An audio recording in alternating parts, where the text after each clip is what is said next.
Live from Madison Square Garden in New York City, we present the Undisputed Heavyweight Championship. In action tonight, one of boxing's top young heavyweights, Johnny Ruiz, taking on Mario Cawley. You'll also see Fernando Vargas defending his junior middleweight crown against Howard Clark, and welterweight champion James Page versus Sam Garb. And finally, the main event. It's been 6.5 years since boxing last had an undisputed heavyweight champion. Just hours from now, either Evander Holyfield or Lennox Lewis will be recognized as the one and only heavyweight champion of the world.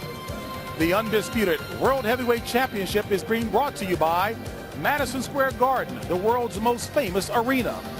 Budweiser, undisputed, undefeated king of beers. MoneyGram, international money transfer. Golden Ram Memory, the fastest growing memory company in the world. And by TVKO, pay-per-view entertainment from HBO. Madison Square Garden, a storied arena that is known as the Mecca of boxing. Tonight, it will host the biggest heavyweight bout since the Muhammad Ali-Joe Frazier epic back in March of 1971, when champions Evander Holyfield and Lennox Lewis put their respective belts on the line in a unification bout. This much anticipated fight sold out the first week of January, making it the fastest sellout of any prize fight in this building. Over 1,300 press credentials from 30 different countries have been issued for tonight's heavyweight showdown.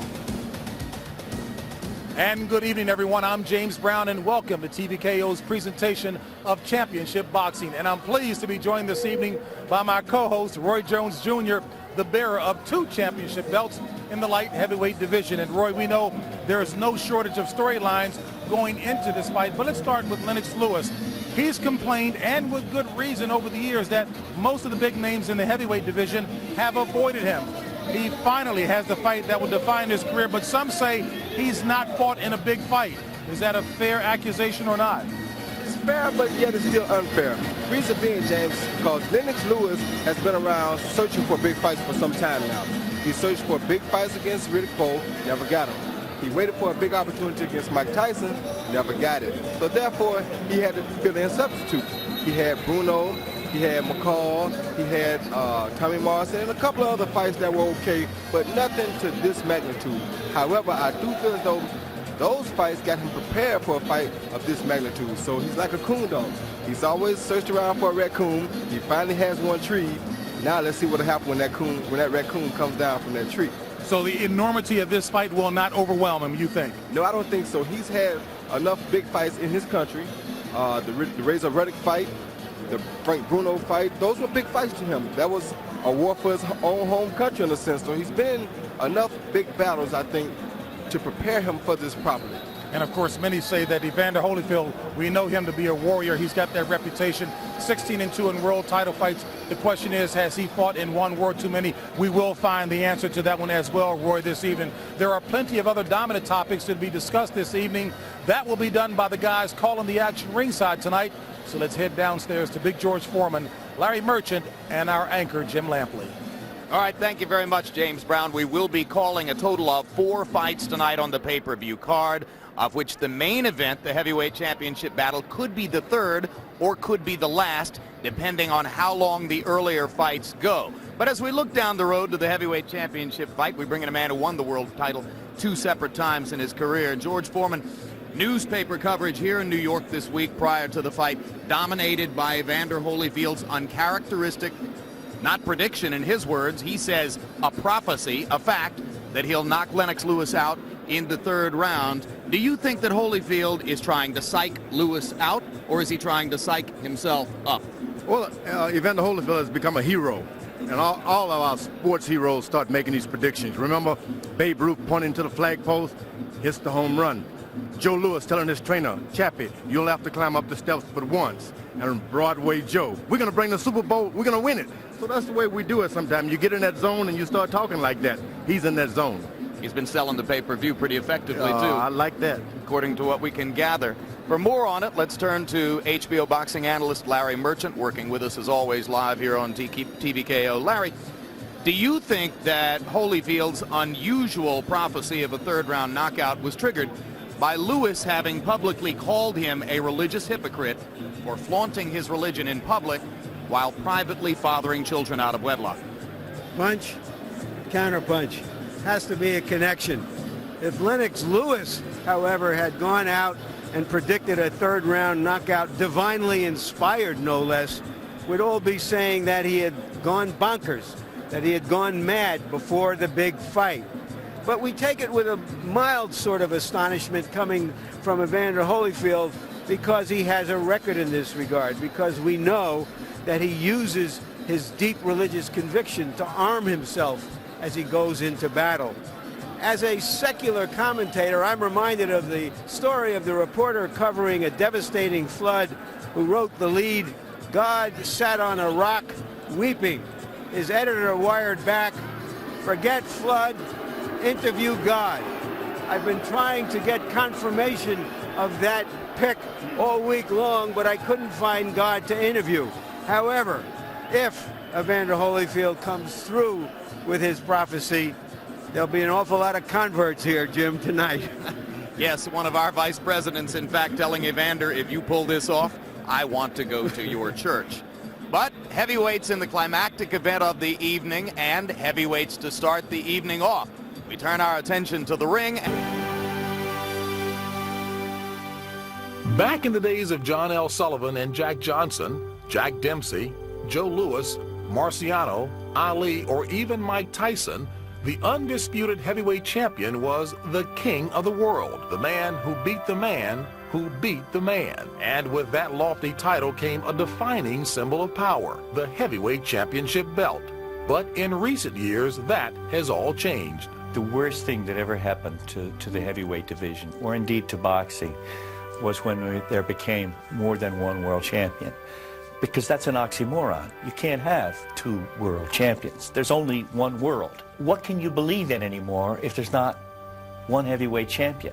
From 1980 through 1987, there were no less than 10 heavyweight champions. Men like Coetzee, Weaver, Tate, Dokes, Thomas, Page, Witherspoon, Tubbs, Smith, and Berbick, all of whom held pieces of the crown. Most importantly, the last time the heavyweight belt was unified was 1987, when Mike Tyson faced Tony Tucker. Iron Mike Tyson.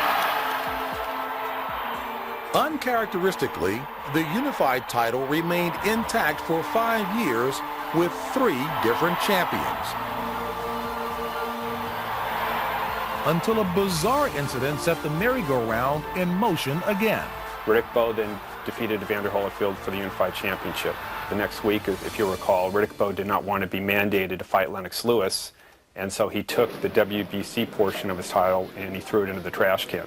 For the WBC crown, Bowe's trashing of the belt was the beginning of a long and somewhat comical journey that has become increasingly difficult to follow. Lennox Lewis kept the belt up until Oliver McCall. Down goes Lewis. Then Frank Bruno beat Oliver McCall. Then Tyson come and take it from Bruno. So Tyson had the WBC belt. Tyson was eventually stripped of his WBC title, after which Lennox Lewis regained the belt by beating an obviously troubled Oliver McCall. Now, if you think that was confusing, try and follow the course of IBF and WBA titles, the 2 belts Bowe still held. So when I fought Bowe again, so I captured 2 of them belts back. Hey, these guys want to fight! Evander Holyfield lost 2 belts to Michael Moore. Michael Moore lost 2 belts to George Foreman. George Foreman was stripped of 2 belts at separate times. Now, get out your pencils and paper. Michael Moore defeated Axel Schultz for the IBF title. As for the WBA title, well, Bruce Seldon acquired that by beating Tucker, but lost it to Mike Tyson. So Tyson had the WBA. So I whooped Tyson, I get the WBA, and I beat Michael Moore. Now that's how I came to WBA and the IBF champion. Now, finally at last, we get a chance to put the puzzle back together. The puzzle get a chance to be complete. And that's the beauty of Lewis Holyfield. When it's over, no one's going to argue anymore. A Amen. It's been 6 long years since we've had a unified champion. After tonight, we can once again say the heavyweight champion of the world. The man who beat the man who beat the man who beat, well, you get the idea. And yes, both champions are putting an awful lot on the line. That is the belt of Lennox Lewis. He is putting his championship belt on the line tonight in an effort to try and get these 2 belts. They belong, of course, to Evander Holyfield. The unification bout between these 2. Now, keep in mind that George Foreman never had his belts stripped from him, never was beaten for his belt, so keep that in mind. The Big George can certainly lay claim to that, Roy. And Roy, now I talked to you a little bit earlier about Evander Holyfield and whether or not he has fought one too many war. You said no indeed, but folks talk about how you can get old very quickly in the ring. Have there been any signs that that could happen to Evander Holyfield tonight? So far, there hasn't been any signs that his age will show up on him tonight. I think Evander's a guy who takes very good care of himself. I don't think he drinks. I don't think he ever smokes. I think he's a clean liver. When you have a guy who lives clean, it's very rare that age will just show up on him all of a sudden. If something happens to him tonight, it won't be because of his age. It'll be because of his opponent. Okay, and his opponent, of course, is a very tough one indeed with a serious overhand right. As a matter of fact, he is standing by now with our own Nick Charles, who joins us for tonight's broadcast. Nick? And WBC heavyweight champion of the world, Lennox Lewis, loosening up here on the training table with Emmanuel Stewart, his trainer. How does it feel, Lennox, with 7,000 British fans out there? How does that fortify you tonight here at the Garden? It's definitely an added bonus. It's going to give me more inspiration as I step into the ring and more strength. American audiences, on the other hand, have been slow to give you the respect you feel you've been due. Will that cause you perhaps to maybe press to prove them wrong? Well, I'm going to go out there and do what comes naturally and make sure that I win. I'm coming here for the win. I'm not coming here to lose. What comes naturally in this fight? Just go out there and do what I've been taught and that I've been working for the last 10 years. Emmanuel, is it crucial that Lennox is the most aggressive he's been? Well, I think he's got to fight a very laid-out plan fight, and he's got to stick to his jab. And he's got 2 or 3 different routes that he can go in case the fight changes its course of direction. You wanted a big ring, 22 feet. We measured it 18 feet. How does that hurt you? It doesn't really hurt me. You know, I can box in any ring. I would think that Evander would want to get in close and make this a steel cage match, perhaps. How do you feel about it, Emmanuel? Well, it depends on how the fight goes. But, you know, I feel Lennox is a strong, powerful man, so he can handle himself in any situation. The 3rd round prediction again. Did it humiliate you? Does it make you want to punish Evander Holyfield tonight? You know, the 3rd round doesn't really bother me. He can say what he wants, but he has a lot to live up to. Final thing, Lennox, you said that you've envisioned this fight. You woke up in the middle of the night and choreographed it in your mind. Now take us through it. It's about to happen. Yeah, I'll take you through it when I get in there. No secrets, huh? No tips? No tips. Any prediction? Lennox Lewis will be victorious. Okay, that's the story from Lennox Lewis's locker room. Now back to you, JB. All right, Nick, thank you very much. And that is the same Lennox Lewis that we have seen all week long. Very quiet, very soft-spoken, but indeed quiet confidence being displayed. All right, folks, following tonight's coverage of the Holyfield-Lewis heavyweight unification bout, watch the post-fight press conference live on the internet with the Windows Media Player at www.holyfieldlewis.com. And at this time, TVKO would certainly like to thank all of our online partners. Coming up next on the undercard, main event, Evander Holyfield and Lennox Lewis in the unification bout in the heavyweight ranks. Evander Holyfield, folks, he has maintained he has not been bragging. It is not a prediction. He says it is a fact that he will take Lennox Lewis out in 3 rounds. Is that pressure on him? He says no, because he knows that is in fact what will take place. Lennox Lewis has traveled across the ocean. He says, in fact, this is his. Once again, we'd like to remind you that following tonight's coverage of the Undisputed Heavyweight Championship between Evander Holyfield and Lennox Lewis, that you can watch the post-fight press conference live on the internet with the Windows Media Player at www.holyfieldlewis.com. Folks, this legendary arena hosting Holyfield Lewis is not the original Madison Square Garden. This is building number 4. This building opened in 1968, but Madison Square Garden's boxing history started up over a century ago. Yes, prize fighting and Madison Square Garden have been around for a long, long time, and boxing certainly will continue after tonight's unification bout. But look around and you can certainly feel the electricity here this evening. Folks, Madison Square Garden is a hallowed ground in the annals of boxing history. Good evening, everybody. Welcome to Madison Square Garden, the world's most famous arena. The legend was born 116 years ago. The first Madison Square Garden originally hosted sometimes successful Wild West shows with the likes of Buffalo Bill. But when it needed a big attraction, it turned to boxing and the sport's first heavyweight champion, John L. Sullivan. Through the decades, 3 Madison Square Garden arenas followed, and so did the world's greatest prize fighters. For the heavyweight championship of the world. Years later, the growing worldwide popularity of this pugilist palace was noted by the late Harry Markson during a business trip to Rome and a chance meeting with the Pope. A papal aide walked behind us with a clipboard to identify each one of these people. And when he got to me, he said, Harry Markson, Madison Square Garden, New York. And the Pope, his eyes lit up and he went, Madison Square Garden, boxing. And still the heavyweight champion of the world, Joe Louis. You're talking about genealogy here, and never mind if it was this garden or that garden or even the garden before it. The garden is the garden is the garden, and anything in it increases because it is the garden. And may the better participant emerge triumphant.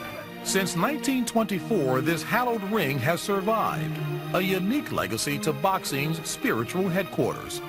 You look at that ring and you realize that very ring is the same ring that held fights of Joe Louis and Sugar Ray Robinson and Muhammad Ali. It's got to impress you. It's got to leave you with a feeling of history. In over a century of great prize fights, no night was more eventful than March 8, 1971. Ali, Frazier, the fight. This is the first time that 2 undefeated heavyweight champions have met for the undisputed possession of the World Heavyweight title. We had Norman Mailer covering the fight for Life magazine, and Frank Sinatra was taking pictures. Everybody who was anybody had to be there. And even anybody who wasn't anybody was dressed as if they were going to some kind of city coronation, urban coronation. It was just an incredible night. But as the years went by, big event fights like Ali Frazier shifted away with the arrival of the cash-rich casinos.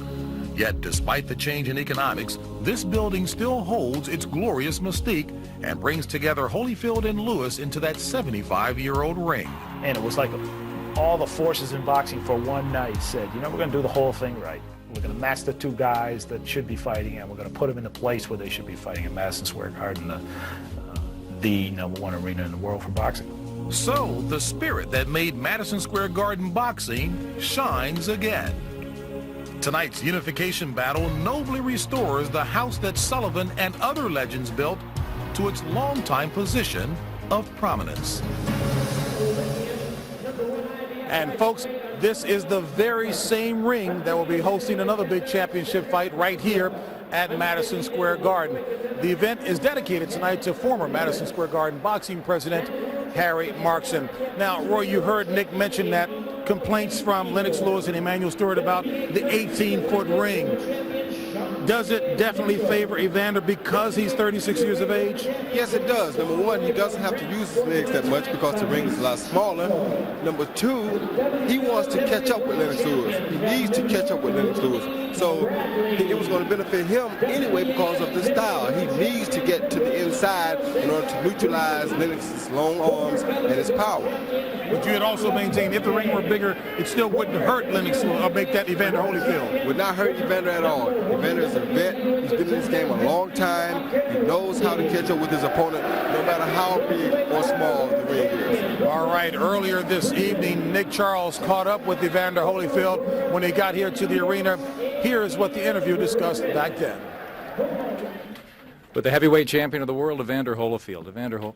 Madison Square Garden, Ali, Frazier, Lewis, Rocky, they've all been here. Given the sense of occasion in this building, What did you feel like walking in here tonight?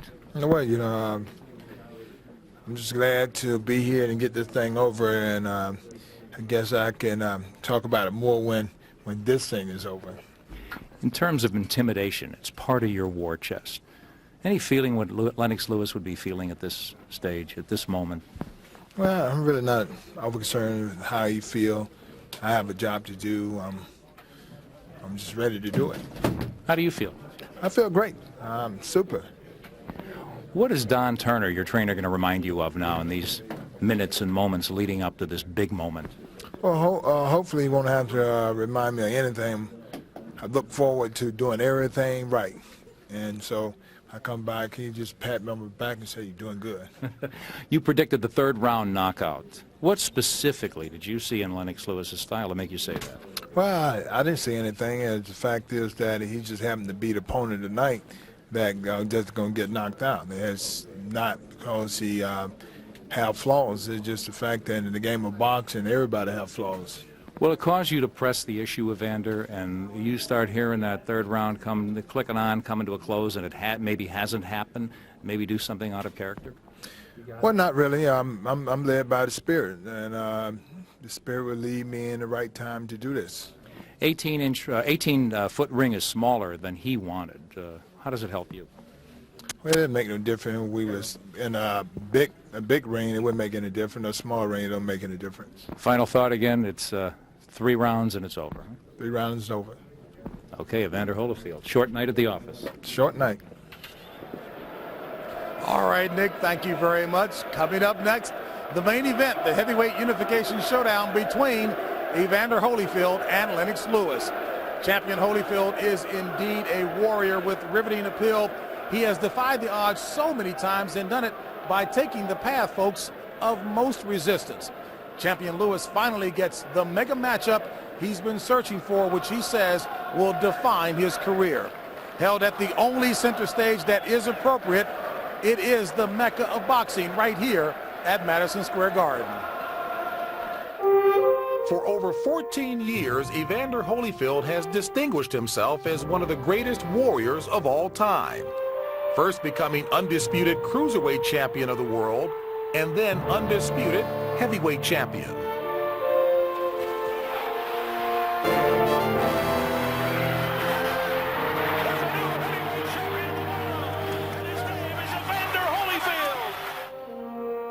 For over 10 years, Lennox Lewis has been searching for the perfect fight to define his career and showcase his talents to the world.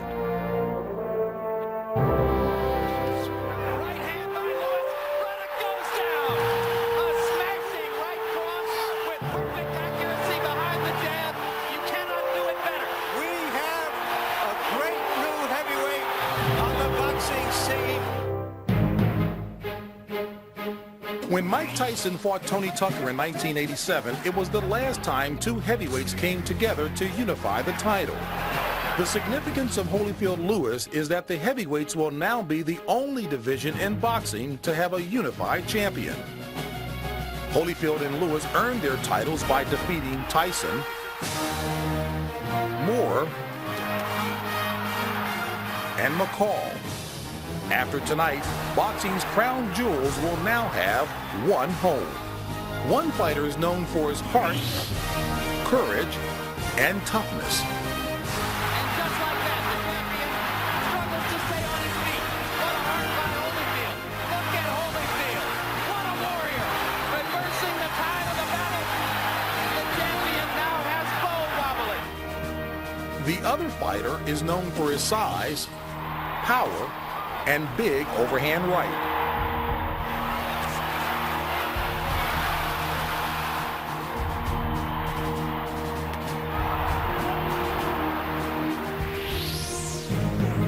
Three belts on the line.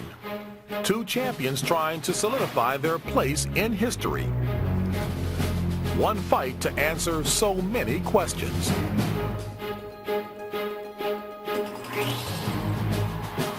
For over a century, the world's most famous arena has opened its doors to boxing's greatest fighters.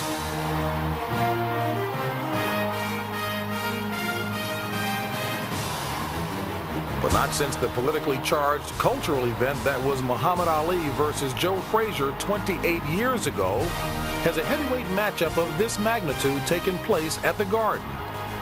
To boxing historians and fans, the Holyfield-Lewis championship bout at Madison Square Garden is a fitting conclusion to this century.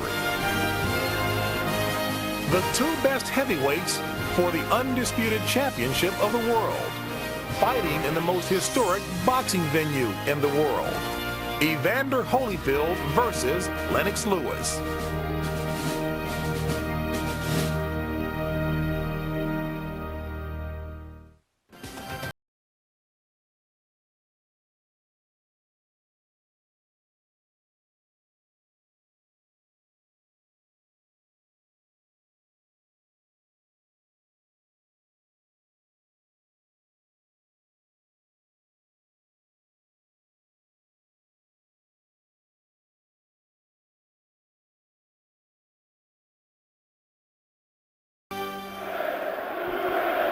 As this century comes to a close, it's only fitting that the sport of boxing culminate the year with only one heavyweight champion.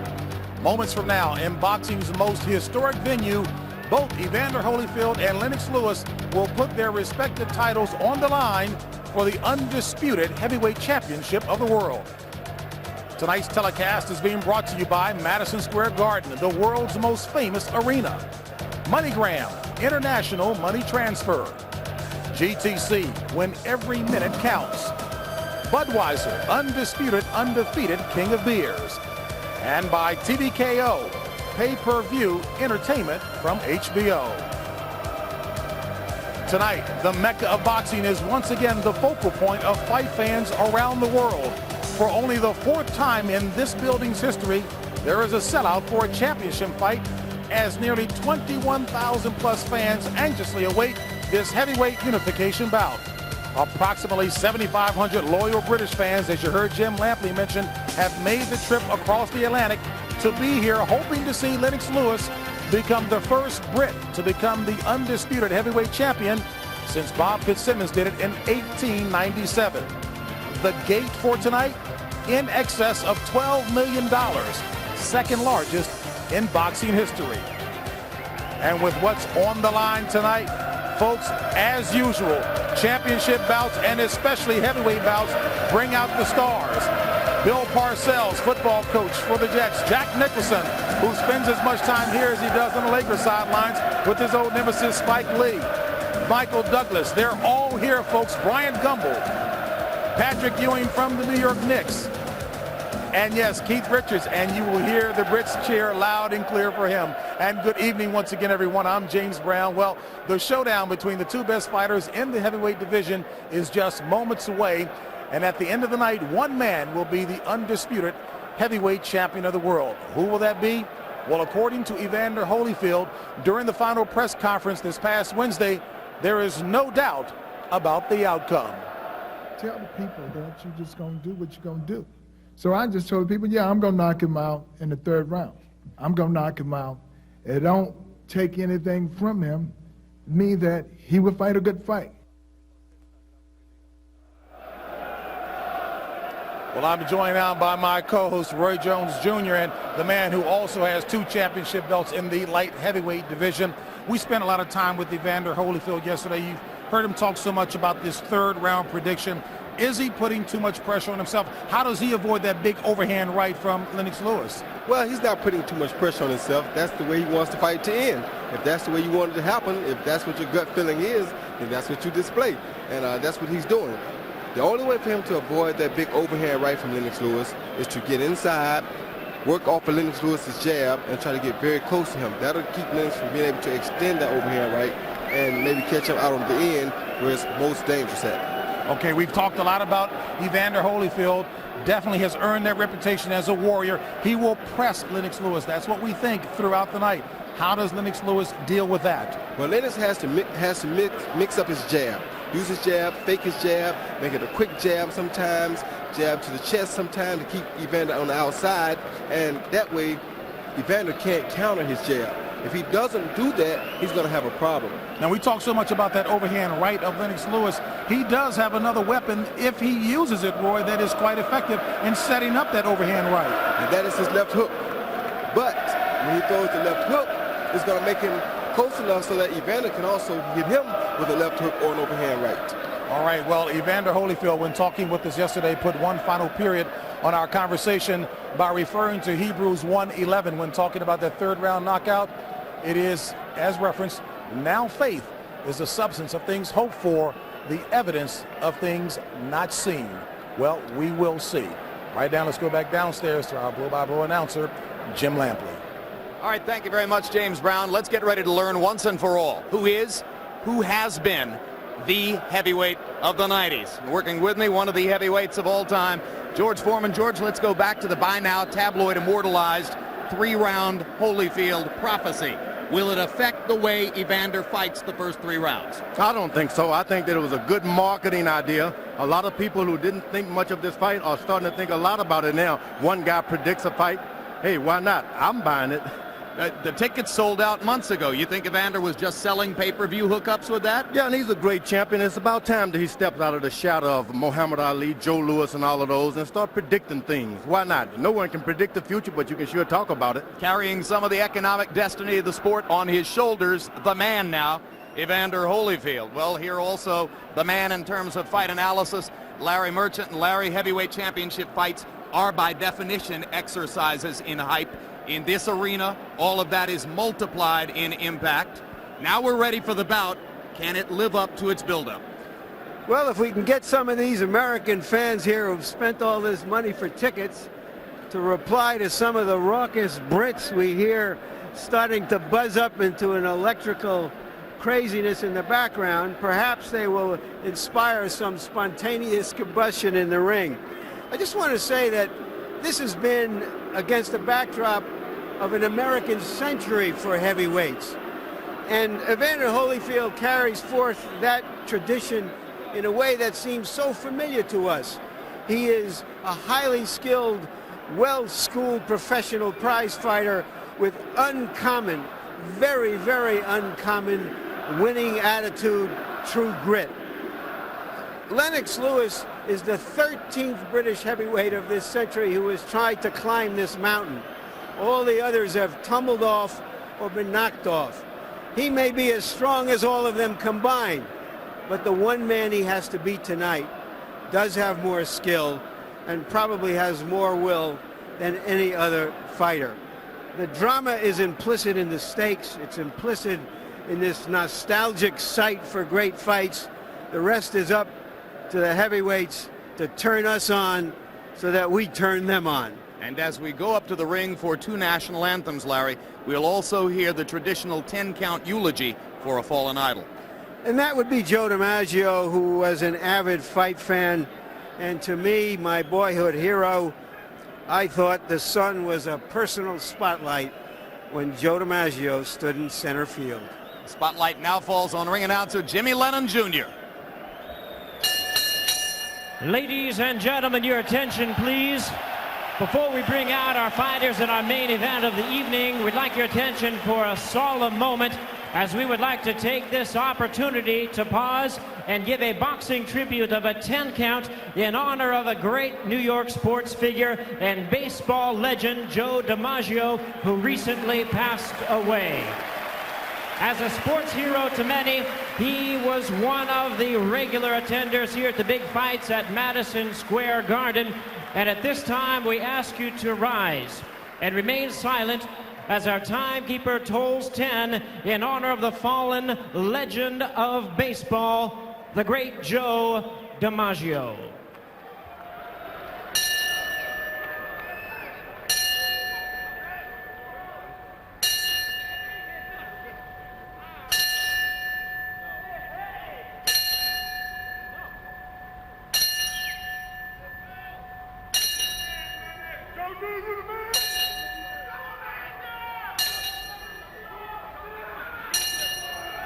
Thank you very much for your attention, ladies and gentlemen. May God rest his soul. please remain standing as at this time we present the national anthems of the respective world champions in our main event this evening. First, on behalf of the WBC heavyweight champion, our visitor from Great Britain, we present the singing of God Save the Queen. Please lead us, a fine Londoner. How about a hand of welcome to Henry Brown.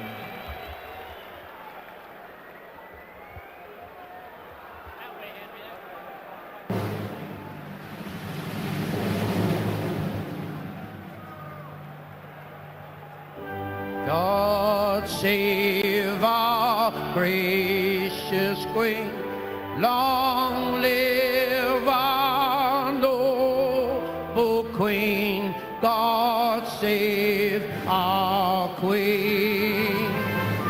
Send her victorious, happy and glorious, long to reign over us. God save our Queen. England! England! Thank you very much to Henry Brown. Now, ladies and gentlemen, on behalf of the defending WBA and IBF heavyweight world champion, my pleasure to introduce you at this time to lead us in the U.S. National Anthem. Please welcome the very popular and talented R&B recording artist. How about a hand of welcome to D'Angelo.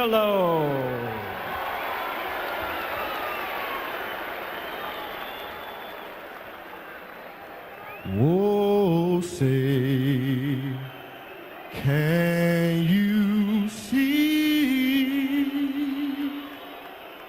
by the dawn's early light what so proudly we held at the twilight's last gleaming, whose broad stripes and bright stars through the perilous fight, all the ramparts we watched were so gallantly, yeah, streaming, and the rockets red glare, the bombs bursting in air, gave proof through the night that our flag was still there. Oh, say does that star-spangled banner yet wave? Oh, the land of the free and the home of the brave.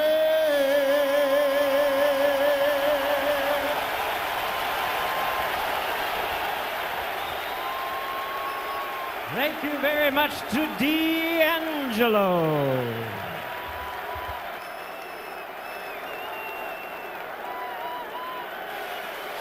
Tale of the tape between Evander Holyfield and Lennox Lewis. 3-year age advantage for the British fighter. 3 inches taller. The 31-pound weight differential, the biggest disadvantage Holyfield has faced in that category since April 19, 1991, when George Foreman outweighed him by 48 pounds.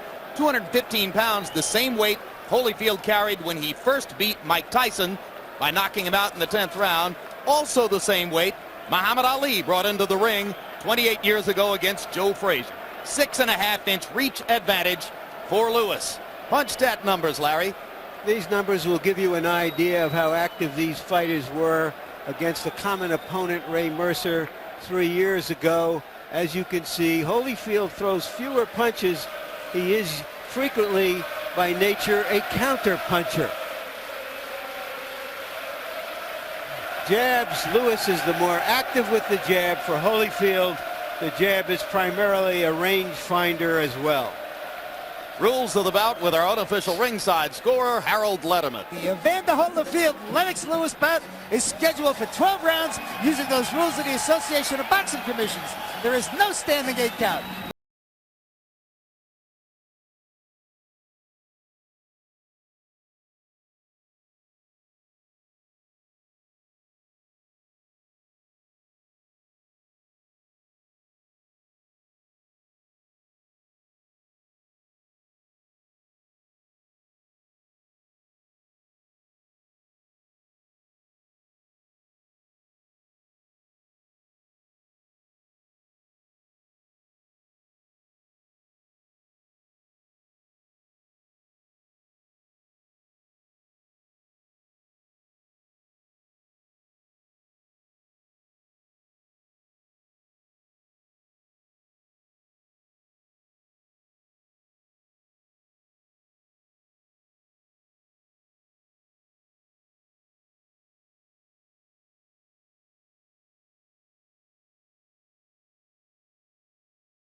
Into the ring.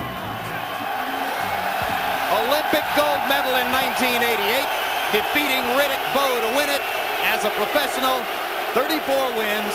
The 1 second-round knockout, lost 1 punch at the hands of McCall, later avenged. 27 knockouts for the 2-time belt holder from England.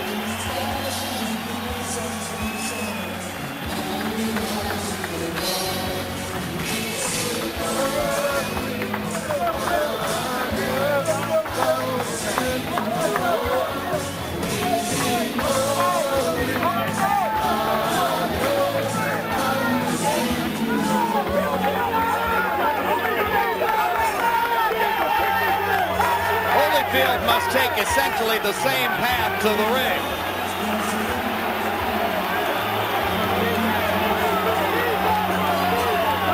Not nearly as difficult a trek so far for Evander and his entourage.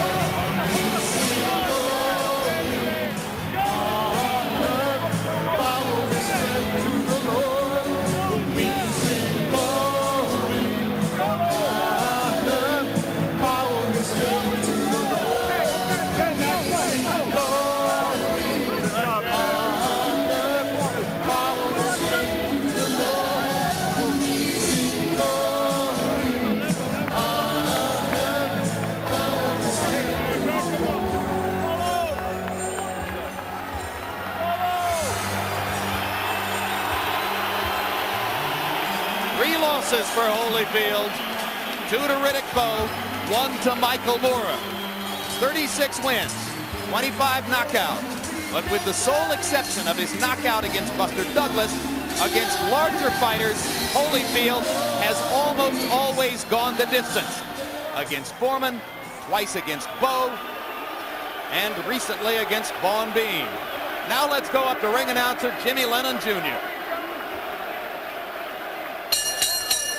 Ladies and gentlemen, we welcome you to the world's most famous arena, Madison Square Garden in New York City, for our featured bout of the evening, brought to you by Don King Productions in association with Panics of the U.S. Main events: Madison Square Garden, TVKO, and the undefeated, undisputed king of beers, Budweiser. This Bud's for you.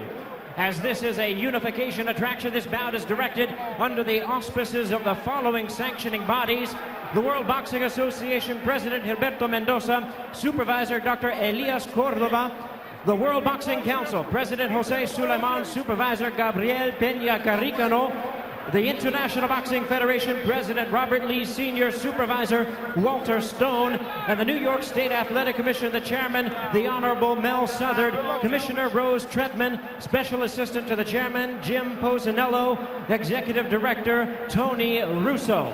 Our physicians at ringside for this bout: Chief Physician is Dr. Billy Lathan, along with Dr. Robin Scarlatta, Dr. Rufus Sandler, and Dr. Richard Estrico.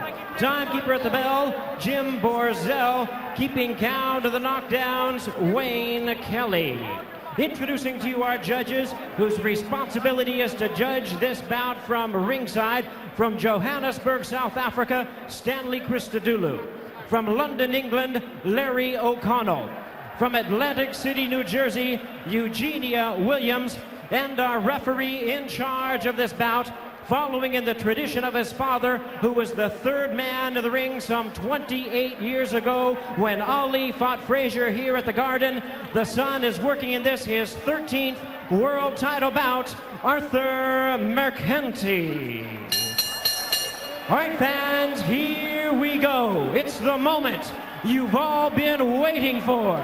And now, ladies and gentlemen in attendance, and boxing fans joining us around the world, live from Madison Square Garden, it's time for the main event of the evening.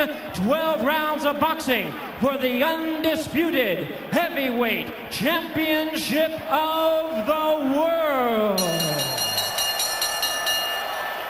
Introducing to you the WBC champion on my right, fighting out of the blue corner, wearing red trunks with gold trim, and hailing from London, England.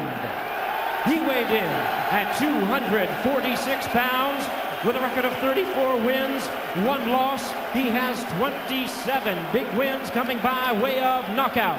Please welcome the 1988 Olympic gold medalist, now in his second reign as world champion. Here he is, ladies and gentlemen, the hard-hitting, two-time and current WBC heavyweight champion of the world, introducing Lennox Lewis.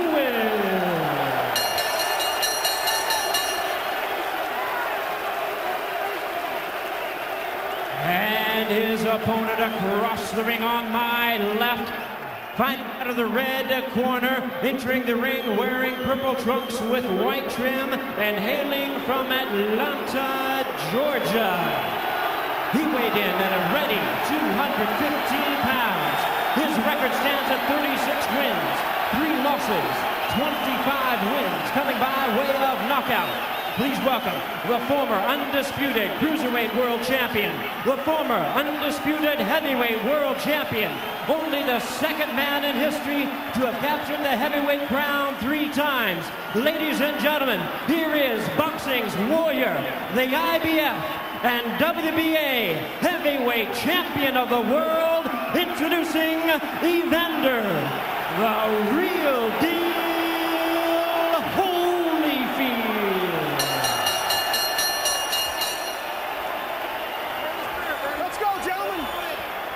Once again, a referee in charge now to give instructions, Arthur Mercanti. Good evening, gentlemen. You received the rules earlier tonight. Let's have a nice, clean fight, touch gloves, and good luck to the both of you.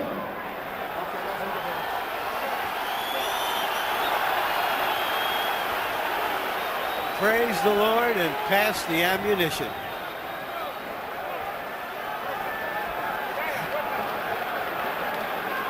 Judge ready here. Judge, you ready? Judge ready here. Only 3 men left in the ring, and we're underway. Holyfield seeming to slip as Lewis landed the first punch of the bout. Lewis's job to fire his jab and be aggressive behind it.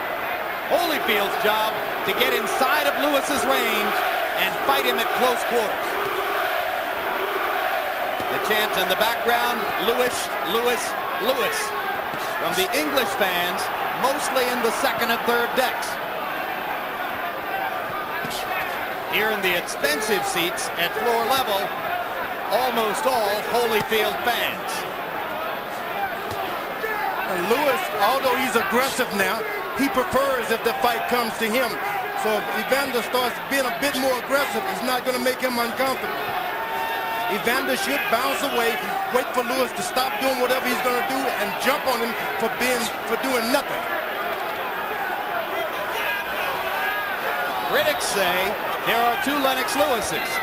The occasionally aggressive fighter who fires his jab and hurries with the right hand behind it, or the occasionally timid fighter who lays the jab out there, uses it as a rangefinder, and waits to land his right hand.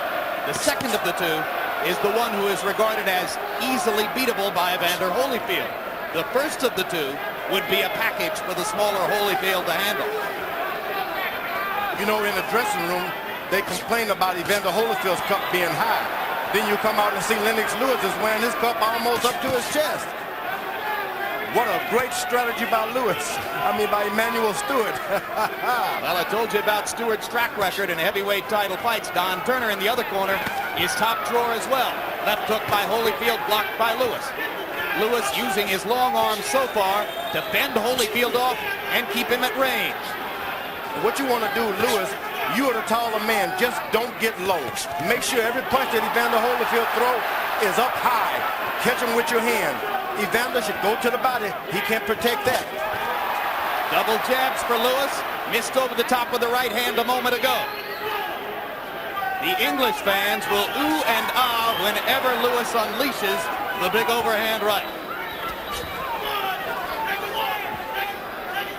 And so far in the first round, Lewis has been in and out with the jab. Sometimes firing it aggressively, sometimes just laying it out there. Left hook lands for Holyfield. But because Lewis is up high, it's not effective. You want to get caught on the end of those punches and not get flesh, so just keep your height. Evander Holyfield should get to that body and make him drop those hands. And Holyfield trying to tackle Lewis in the middle of the ring, and Lennox smiles at him as if to say, what the heck was that all about? He's not going to go on with me in the ring, okay? Let's keep it clean. Let him rest, ref. Us folks are going to have a clean fight. Keep it clean. You won the first round. You're telling the same thing. You won the first round. Water, court. Water. Give me water, court. Right here. That's what you was working on in training. Instead of shooting the right hand first, moving back. You know you're getting away from his right hand good, and his chin is right there. When you stop it, nail him with yours.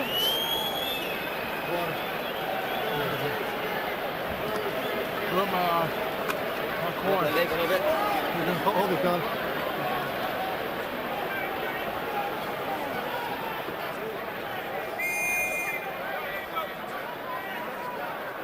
Seconds out, gentlemen. One of Evander Holyfield's minor prophecies for this fight is that he would dominate every minute of the fight from bell to bell. That didn't happen in the first round. That goes by the wayside because Holyfield only threw 17 punches in round 1, reminiscent of the difficulty he had getting off against Bout, particularly in the third fight when he couldn't even throw 40 punches around.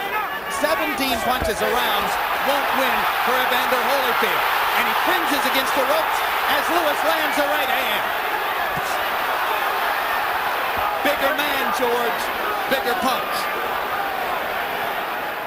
This is one of those fights you just want to sit back and let it happen. You know, if you didn't know about his third round prediction, you would be guessing that you would be saying that Holyfield looked sluggish. But here we're just sort of waiting for him to wake up in the third round. Lennox Lewis is right where he want to be. Evander is allowing him to just stand up straight and stick his left hand out. Evander should close the distance. Well, we were under the impression that Evander was going to try to get inside him, but so far he really hasn't tried that. You heard Don Turner telling Holyfield that he was doing a good job of getting away from the right hand.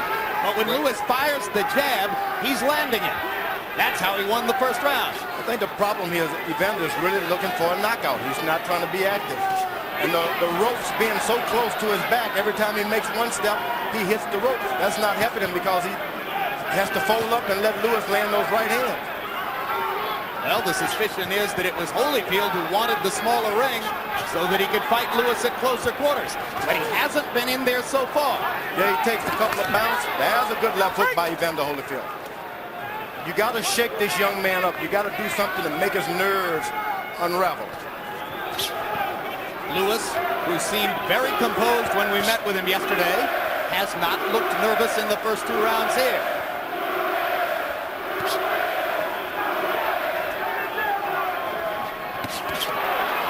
Right. Step back. Quiet here at floor level, where the Holyfield fans are wondering why their man doesn't get off. Raucous noise in the upper deck, where the Englishmen are enjoying Lewis's early dominance. Body shot by Lewis, partially blocked.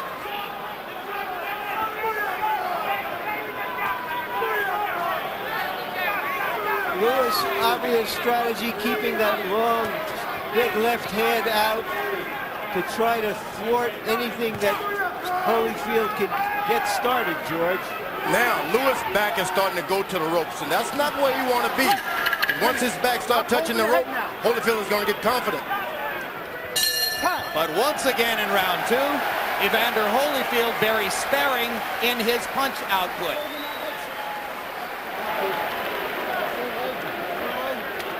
Hold out. Mr. Brown, he go out, y'all. Be out of here. I see exactly what you're doing. Don't get careless. Don't get careless. This end of this round right here. Sure. Be out of here. Like what the round? Yeah. Early in the round, Lewis went after Holyfield, pinned him on the ropes, didn't hit him with anything big, but punished him with those shots on the arms and the back. But it's been the jab that has dominated the first two rounds.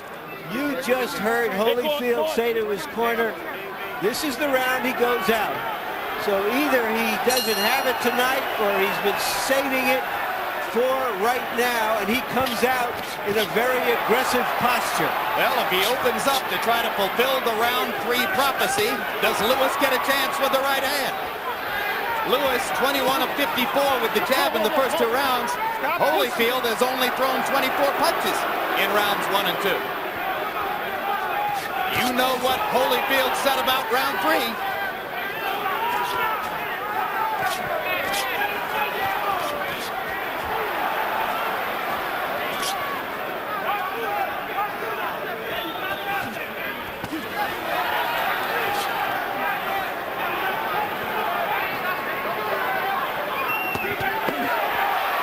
Holyfield attacking to the body, his most aggressive combination so far. Over the top with the right hand. Did he get into Lewis's head? Did he make Lewis fear round three? You know, the good thing that Evander Holyfield chose those gloves, because he's planning on putting his hands on his head to block the shots. And the gloves he's using has a bigger pad right by the blocking on the wrist there. So he was clever in picking those gloves. Leaving Lewis with what are called the puncher's gloves. It's like a pillow. Holyfield landed a left hook inside and lands a right hand, and Lewis is stunned. Evander attacking, trying to fulfill the prophecy. Lewis seemingly trying to collect himself as he stands in the corner and waits. Holyfield misses with the haymaker. At some point, you want to make sure you're conservative now. Evander Holyfield has got 12 rounds to go. Throwing the big shots like that. Lewis lands the uppercut for the first time in the fight and lands again as Holyfield tries to come inside. 1 minute to go in the prophecy.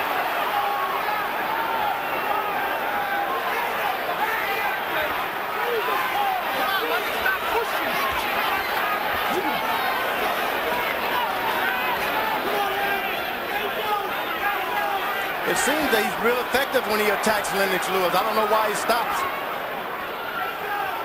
Lewis had better pick his hands up, keep his hands up. That's about all he can do. I think he's trying to set him up for something, George. I don't know what it is. The right hand right there. Right cross landed flush for Holyfield. Lewis seemingly stunned again, tries to come back with an uppercut.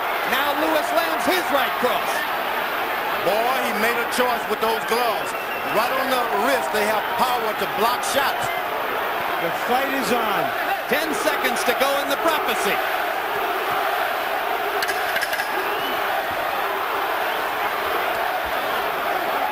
And so much for the round 3 knockout. And Holyfield goes very slowly back to his corner. Put water on my head. Put water on his head. This is cold. Now you know you can get it. You know you can get it. All you got to do is do it. Stop throwing hooks. Feint him with the hook and hit him with the right hand first. All right. Like that pushing, right? Okay. Sir, what's your head?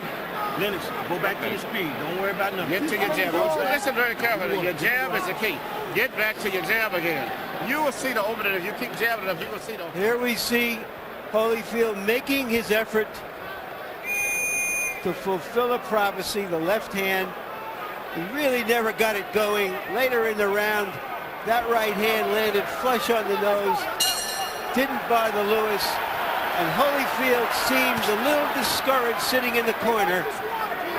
Now he has a long fight in front of him, perhaps. Harold Letterman, how do you have it through 3? Jim, 29-28, 2 rounds to 1, Lennox Lewis. Certainly he had it when he won the first 2 rounds because Evander didn't do much. But Evander won that 3rd round a lot bigger than Lennox won the first 2. So, very interesting fight. Lennox with the jab wins the first 2 rounds. Evander with the good hooks wins the 3rd. But as Evander Holyfield throws those left hooks, note that he's not listening to his corner. Don Turner told him, feint with the hook, throw the right cross first. Holyfield keeps trying to come with his bread and butter, the left hook. And that's the problem. Holyfield has never had the power to recuperate with the big guys. So after he spends his money, he has to wait a long time to get a second win. Now Lennox Lewis is allowing him to get a second win. Lewis fighting at a slow pace, but landing most of his punches. And when he throws the jab, he keeps Holyfield out at range. And he can do this all night. Just jab and use your reach. Throw your right hand only if you see it. Good. Holyfield is having to reach for those right hands now. Lewis is taking advantage of his height advantage. What you want the shorter man to do is reach for everything. Lewis lands the jab and fires the right cross. The more aggressively Lewis fights, the better he does, just as Emmanuel Stewart has told him all along would be the case. Right hand lands again for Lewis. Now you'll notice Lewis is not putting his body into his right hand yet. Just kind of slinging them out there for measurements. Good or bad, George? I think it's really good because you don't want to throw nothing away. You want to make sure, hey, I'm making contact. When I do zero in, I'm going to go for the big one. Look at how unstoppable Lewis is when he fires the jab with frequency. He just doesn't believe in his jab, though. Left hook lands for Holyfield. Backs Lewis into the corner again. Right hand lands inside for Holyfield. Lewis partially blocked to left. Nothing happens when Lewis stands straight up. It's when he starts to bend as the fight go on, that's when the problems may start. That's when Holyfield can land 4 and 5 shots. Lewis again missing just over the top with the right hand. Holyfield again blocking with his gloves. Oh, boy. Chose the right gloves. One fighter is using one brand and another is using the other brand. One brand is for punching and the other brand is for blocking. Holyfield blocking, Lewis punching.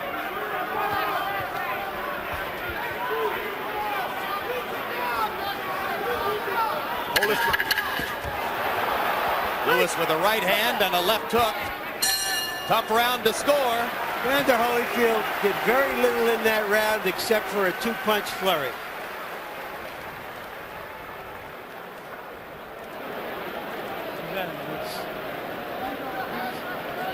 Up too straight. Okay. You got to back this guy up. He don't like to be backed up. You got to back him up. Okay. All right, you want to cool down? Bring the shots from underneath. You're jabbing, you're driving him down, and now you're shooting over top of the head. I keep bing, and shoot the shot from up underneath. You haven't cut him in the body at all tonight. You're not one body punching shot down here. Off the ropes. Okay? Cut him to the body some, and then start bringing the left uppercut some. Keep your feet up under there. Keep your feet up under. Close your eyes and listen. Take it to him a little bit more. Take it to him a little bit. We've had less spontaneous combustion than a sort of planned obsolescence so far. Lewis threw 36 jabs in round 4, 17 of them landed. You see that he gets the round on the Letterman card and goes up 3 rounds to 1 there. Holyfield started to step in with his jab a little bit. Now that'll help him out. Make the big man stoop down. Make the big man bend his waist. Holyfield stepping in the jab to the body, George, but reaching to do so. And you heard Emmanuel Stewart say, come up with the uppercut. Lewis lands a right hand. Holyfield stunned against the ropes.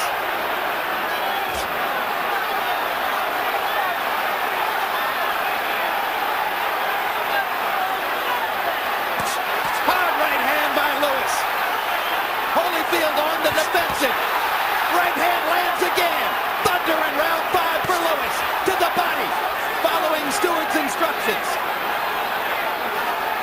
Holyfield wants to catch him reaching with his right hand and land one at the same time. Is he hurt or is he playing possum? Is he hurt or is he playing possum, George? He's hurt. Yeah, he's had some body punching and they hurt. And the uppercut landed flush. Long time left in the round. Finishing time for Lewis.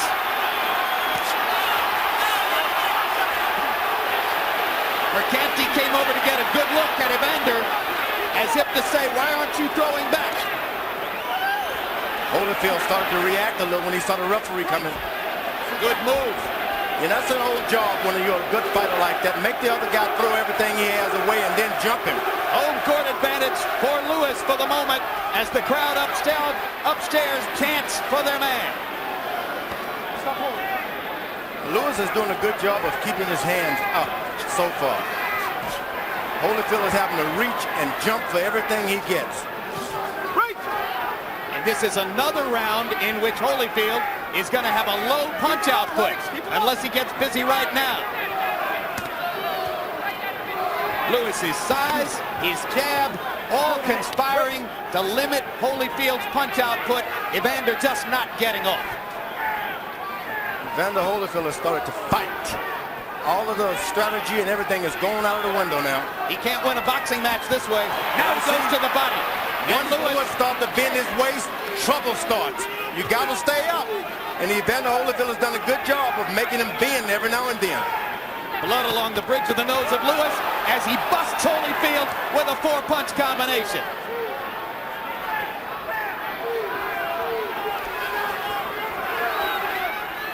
Good footwork for Lewis there. Holyfield reaching but not finding anything. Right now, Evander Holyfield looks like an old fighter.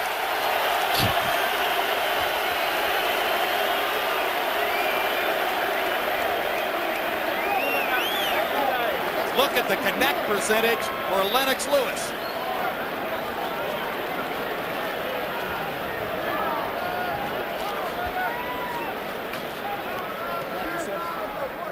his long arms. Lewis hit Holyfield behind the head and may have disoriented him. And later in the round, holding him, punishing him. It's open already. This was the way Holyfield was supposed to look against Lewis, with Lewis backed on the ropes and Holyfield raking him. Keep backing him up. This man is so slow. When you look at this tape, you're going to grow your mind. Come on, get up there, he's slow.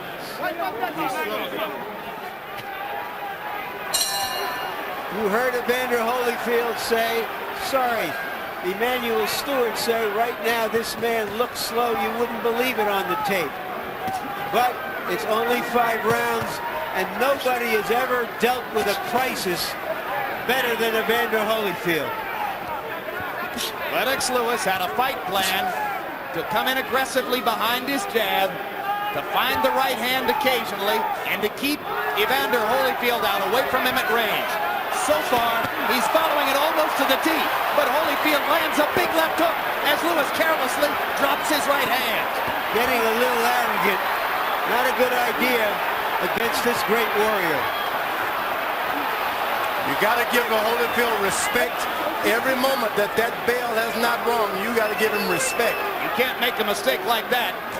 Lewis lackadaisical for a moment and paid big time. And I think it's a good little cat and mouse game Holyfield is playing.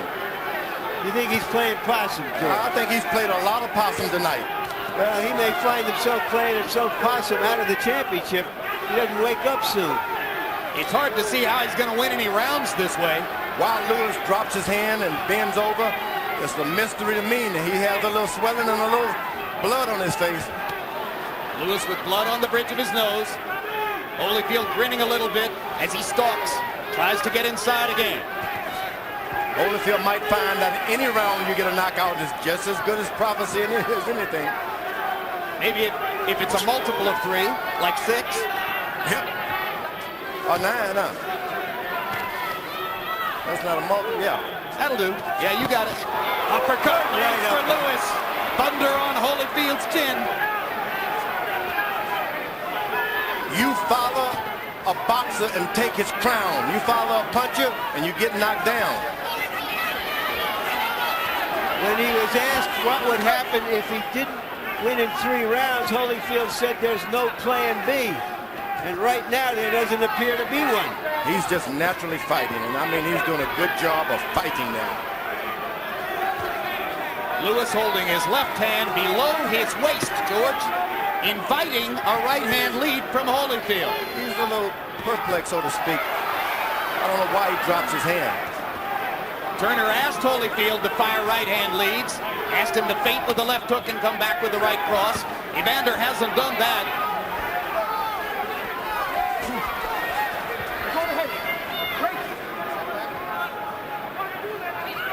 This is no Mike Tyson that Evander can push around the ring. He gets pushed backward when they come together. You don't follow a puncher around. You just don't do that. Arrogance of Lewis as he walks around the ring with his hands below his waist. And Evander Holyfield looks dispirited. Lennox, you got old. I got it, man. You got old on you that quick, Lennox. Talk to him. Keep your hands up. And keep your hands up. Get back to your jab. Get to the man side. If you ever sat down and open up, this fight is over with. You're too tentative. You're hitting the man, but you're playing too much. If you sat down and say, I'm going to sit down and dig with all this power shots in here, it's going to be over. About his cup being up at his chest. Look at him, we don't have any target at all. Look at his cup. It's red nut right now. If you get into your rhythm, the throw combinations, what you're looking for will just flow. It'll come. Here you see where a little arrogance creeps into Lewis's style, inviting a combination that landed but didn't land with full force. Lennox Lewis only threw 22 jabs in that round. Emmanuel Stewart, between rounds, leading with his fighter to throw more jabs. Be less tentative. Holyfield marked up. You think, George, that Lewis is getting the best advice now, in which he was told to go out there and really dig now, and he thinks he can get a knockout? Where Emmanuel Stewart... They both go down in the corner. Arthur Mercanti is going to rule it a slip. Harold Letterman, how do you have it halfway through the fight? Okay, Jim, 5 rounds to 1, 59-55, Lennox Lewis. And the judges really see the clean punches and the effective aggressiveness. You can't miss shots like that, Jim. And the only aggressive round Holyfield is hurt, and Lewis better not play with him. Holyfield waiting against the ropes as Lewis tries to load a right hand. You can almost hear Stewart say, throw the doggone thing. Don't wait. Well, he saw that he was playing possum and he refused to throw it. And he was not playing possum. He was actually hurt. But Lewis has seen a few tricks tonight, and so he's going to be conservative. Maybe he says to himself, hey, I'm winning the boxing match with ease. Why gamble? And that's nothing wrong with that. You win, you win. The judges are from South Africa, England, and the USA. Left hand blocked. That Evander Holyfield's got a left hook to the body that's really painful. Lewis evidently has one too. Yeah, because Lewis just folded Holyfield over with a left hook to the body. I mean it. Tonight Holyfield is going to have to fight, and it won't be anything but a fight. Big right hand lands for Lewis. Holyfield again inactive, not throwing many punches. Uppercut, uppercut. Right hand. Holyfield stunned in the middle of the ring. Lewis misses. Goes to the body. If you want to finish... Don't follow him, Holyfield. Don't follow him. If you want to finish, Lennox, go to the body. You don't want to follow a puncher when he's hurting you. Now, he should back up and try to catch him coming in with something. There goes the chance in the upper deck again. Left hook partially blocked. Uppercut again. Now Lewis traps himself in the corner. And he leans on the back of Holyfield. That really takes a lot out of you when a big man lean on your back like that. Left hook inside for Holyfield after Lewis's uppercut was partially blocked. Holyfield has abandoned everything now. He's just throwing big hooks. And let me tell you, when Lewis starts to bend his weight just a little bit, he's going to get caught with one.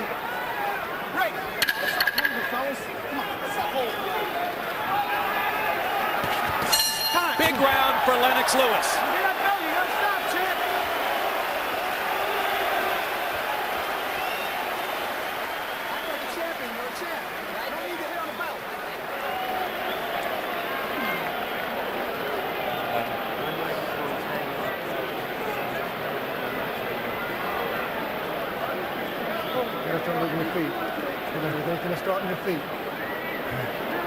You see the way you finish that round? That's the way you got to start it and finish it the same way. These guys don't want to fight. Make him happy, that's all. Rebound, Lennox. And swallow this too, okay? Lennox, we the undisputed champion. Stay with the angle. I told you you were going to play with speed. this man, didn't I? You'd have a lot of fun. Hold up, a little bit more power on the shots now. Okay, but you graduate and get back to your jab. The main thing is your jab and keep your hands up.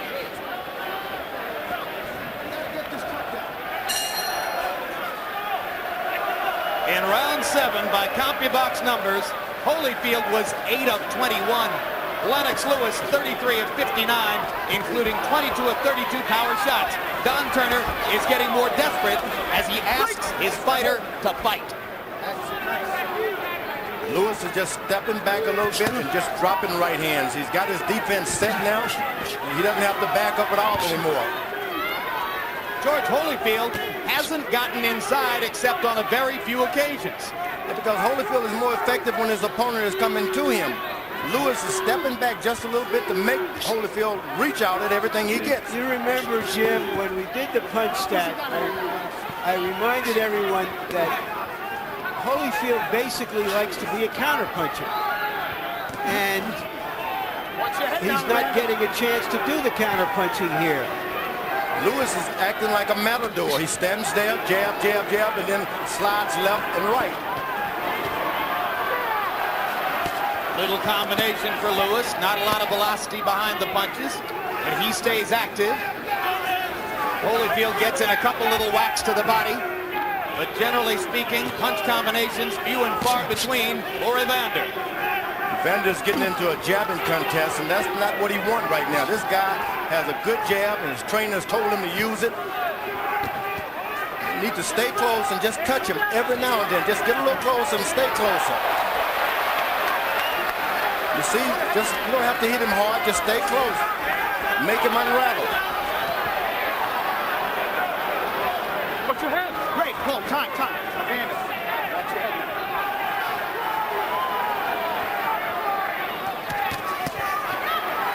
Right cross, left hook, both landed for Lewis. Holyfield walking in, but not punching. Well, that jab of Lewis has really been a good Sugar Ray Robinson left jab now. He just doesn't seem to believe in it enough. Holyfield manages to force an uppercut through Lewis's guard and tries to attack. But Lewis bending him off, staying at range, using his jab, occasionally pounding Evander with the right hand, generally having his way. You could make a case, I know it isn't there on Letterman's card, but you could make a case that the Englishman has won every round so far. You're pulling into it. Watch. Right hand stops Evander in his tracks again. Come on. You're pulling him. He's heading to you. Let's go.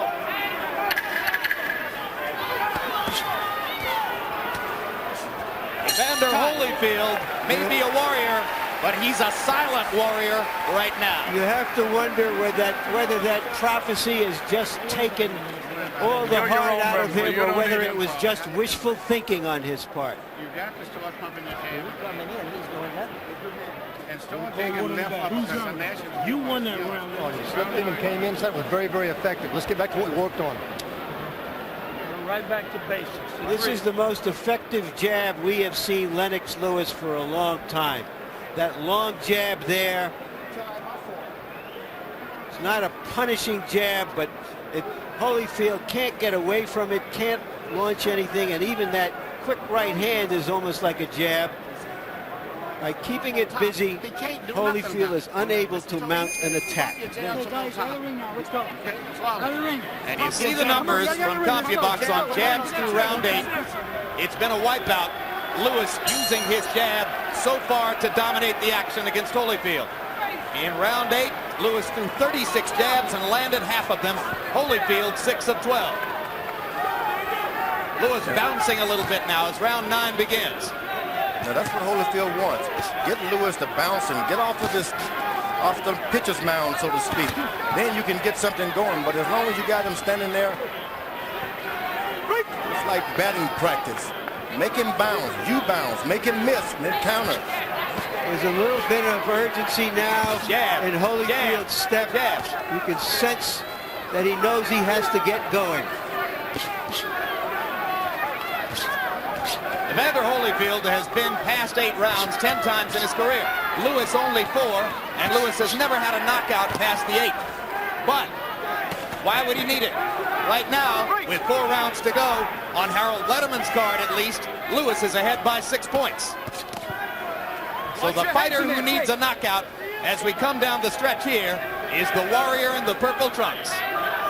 Lewis, every now and then, whenever he drops his hand or bend his waist, he get in trouble. But as long as he's straight up, it's his night. Lewis, well aware that he's not skilled as an infighter, told us that when Holyfield came inside, he would tie him up or push him away. And you see him doing exactly that here.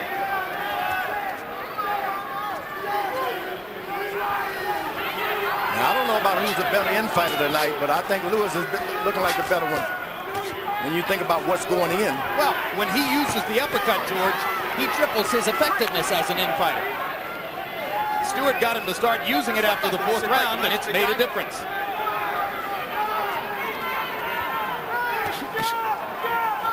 Lewis is boxing now. There is certainly not a lot of drama here. It's lived down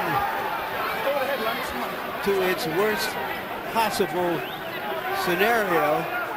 Lewis, all he has to do is keep his right hand up and just circle Holyfield to his right. Go to his right and make him throw his left hook. Lewis landed a short right hand with a thud.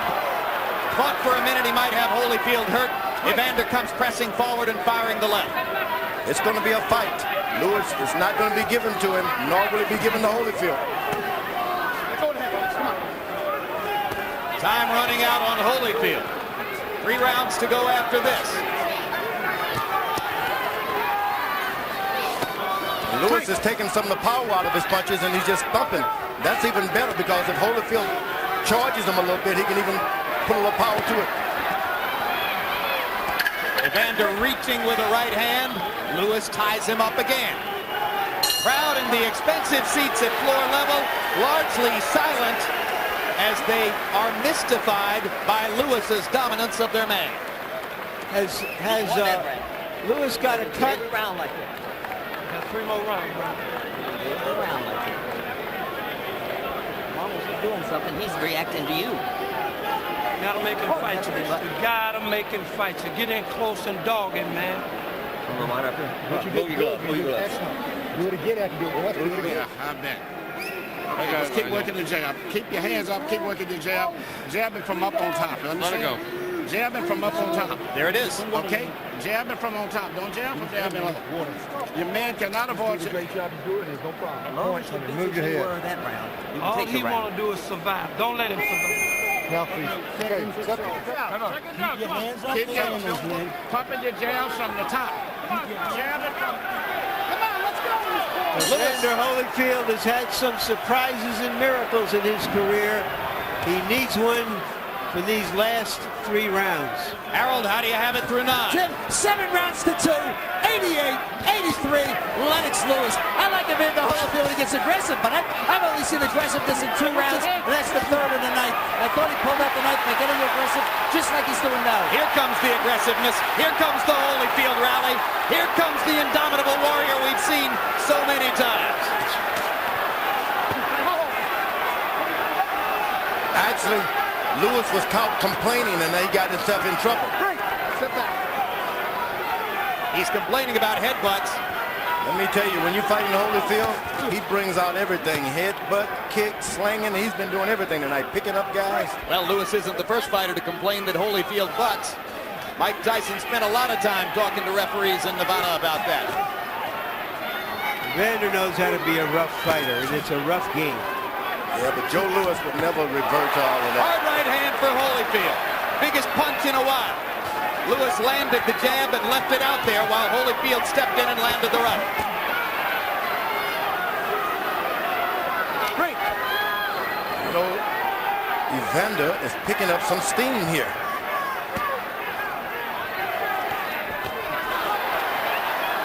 And every time he steps back, when he catches that right hand, you got to keep it on him, Evander.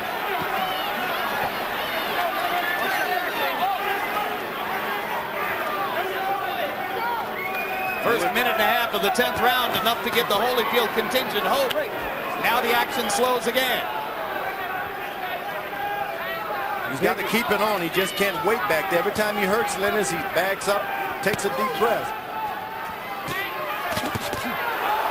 Right cross landed for Lewis. Holyfield got a little bit of it himself. Steps inside and grabs. Holyfield blowing air through his mouthpiece. Lewis tries to go back to using his jab. You know what? That's what you want the smaller, the shorter arm a fighter to do, is keep following you, reaching. Reach out for everything you get, make him miss by keeping your hands up. Uppercut landed again for Lewis. Holyfield should be closer. You just got to stay close. Anything good is going to happen because Holyfield is close. Yeah, when they're out at range like this, Evander just can't deal with it. For that reason, jab, jab, jab.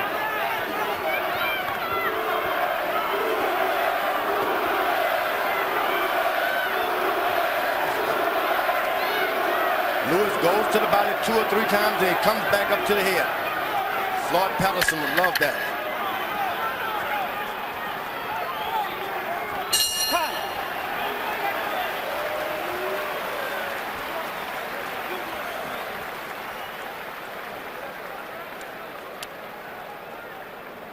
This guy, man, you got to stay close and you got to work hard, man. You took that round like the last one. That's all you got to do. How you feel? Good. Trying to get around just like we want you to. Push the man back, Lennox. You start pushing him back, you'll do a lot better.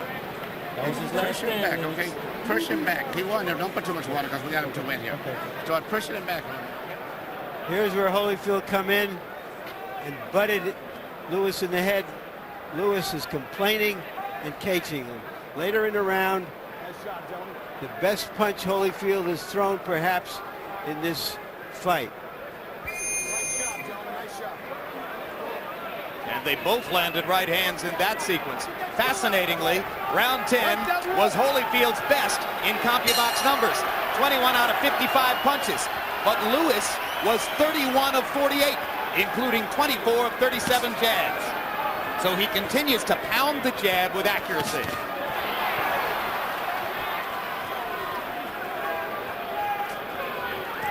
Lewis does not need to get into the counter-punching game. You want to keep Holyfield waiting.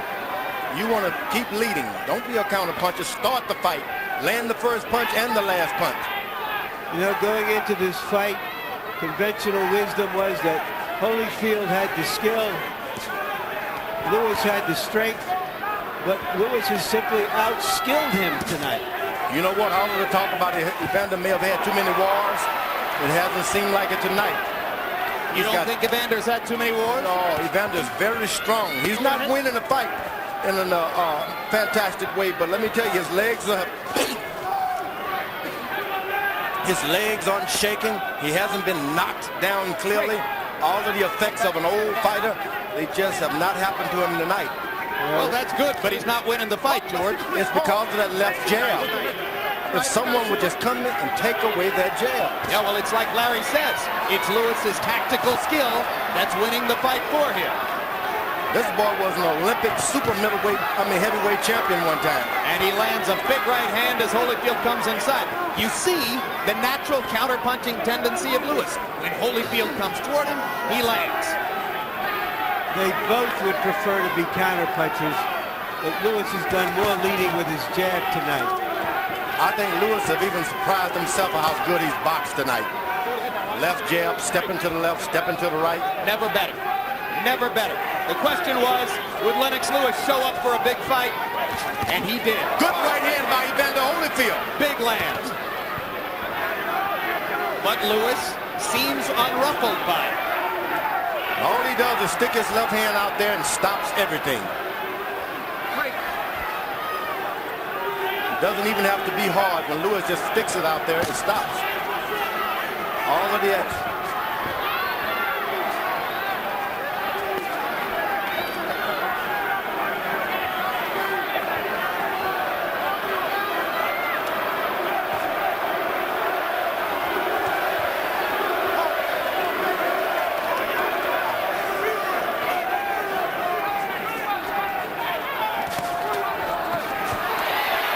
Right now, no British fighter in this century has been closer to winning an undisputed heavyweight champion. But there is still one round to go against a great fighter who has not been great tonight.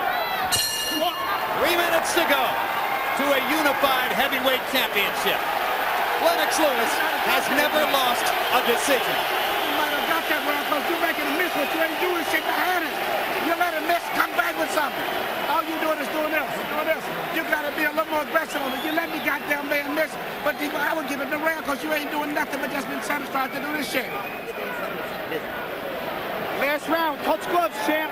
He's giving the ring up to you, so you got to do it. He's got to outwork him. He's got to be simple, short, and sweet. And fire, I knew you kicked your hands up and can't do shit. But you let him miss. Close the show now. You saved it all, man. You walk by faith, not by sight. Understand that, brother? Mouthpiece. Now let's close the show.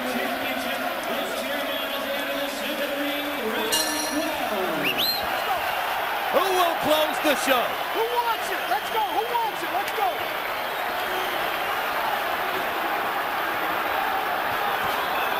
Unless our eyes have fooled us badly, Evander Holyfield needs a knockout desperately right now to hold on to his shares of the heavyweight championship of the world.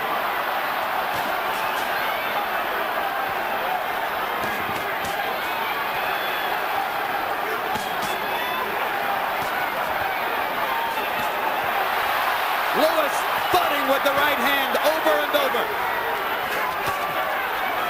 Lewis trying to close the show in style rather than sit on a lead. And you heard the urgency of Emmanuel Stewart between rounds. I believe that Holyfield has one more knockdown in his right there stuck in those arms. He's still got one.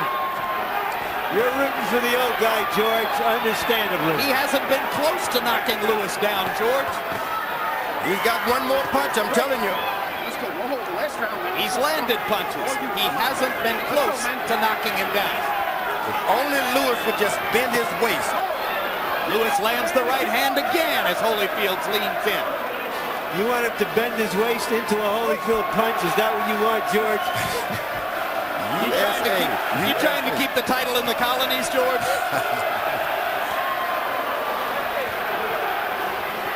They're singing upstairs. They're cheering downstairs. The applause is building. Let's keep it clean on this one. Keep it clean. Isn't that nice?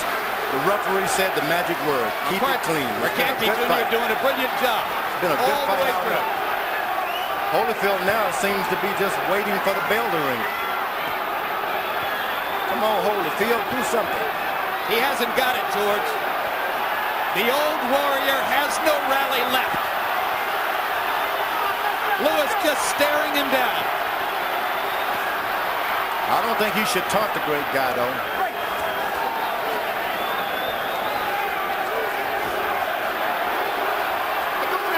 Precious seconds tick away as Lewis again ties Holyfield up inside.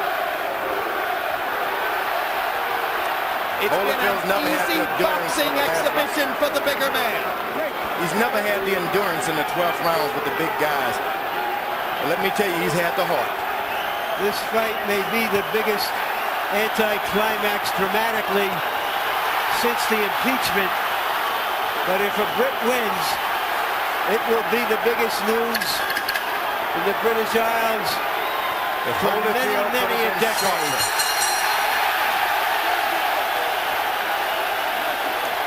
Not since Bob Fitzsimmons in 1897 has a citizen of Great Britain held an undisputed heavyweight title. We may be minutes away from that watershed right now.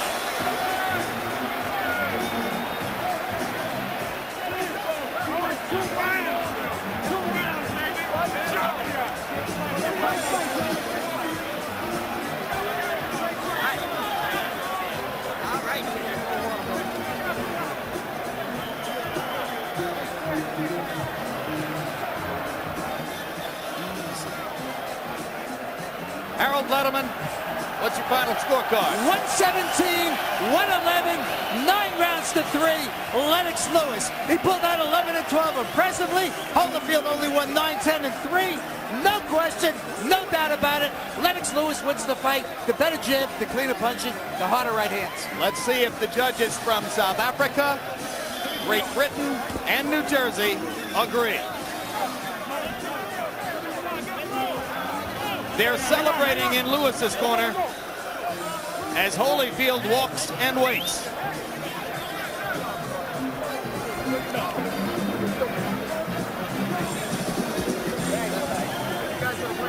Final punch stat numbers are overwhelmingly one-sided. Lewis landing 218 more blows, more than doubling Holyfield's landed punch number, and nearly doubling his output. And Lewis landing at an astonishing 57%, including 51% of his jabs. If the judges see fit to ignore this kind of numerical dominance, you would wonder how. You know, I got to say something. Please do. The people at Time Warner, they produced the youngest heavyweight champ of the world, the oldest heavyweight champion. When all the dust is settled, they produced, once again, the United Heavyweight One Champion of the World, Seth Abraham. You got to give it to the guy. Well, on behalf of the company, thank you, George. Well, You're a part of it, too. This is an event. This was happening before I came on the scene. We're ready for the official decision. Let's go to Jimmy Lennon Jr. Ladies and gentlemen, after 12 rounds of boxing here at Madison Square Garden, we go to the scorecards at this time. Judge at ringside, Eugenia Williams, scores about 115 to 113 in favor of Evander Holyfield. Judge at ringside, Stanley Christodoulou, scores about 116 to 113 in favor of Lennox Lewis. Judge at ringside, Larry O'Connell, scores about 115 to 115, even a draw. The decision is even a draw.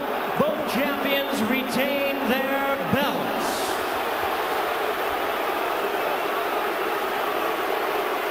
That's a travesty. That is, ladies and gentlemen, a travesty, an outrage, a highway robbery. Lennox Lewis has just been robbed of the undisputed heavyweight championship of the world. He won it, and he didn't get it. You know, that is a shame. It's a Brinks job. Holyfield getting the benefit of the doubt from scorers who apparently didn't appreciate what they saw.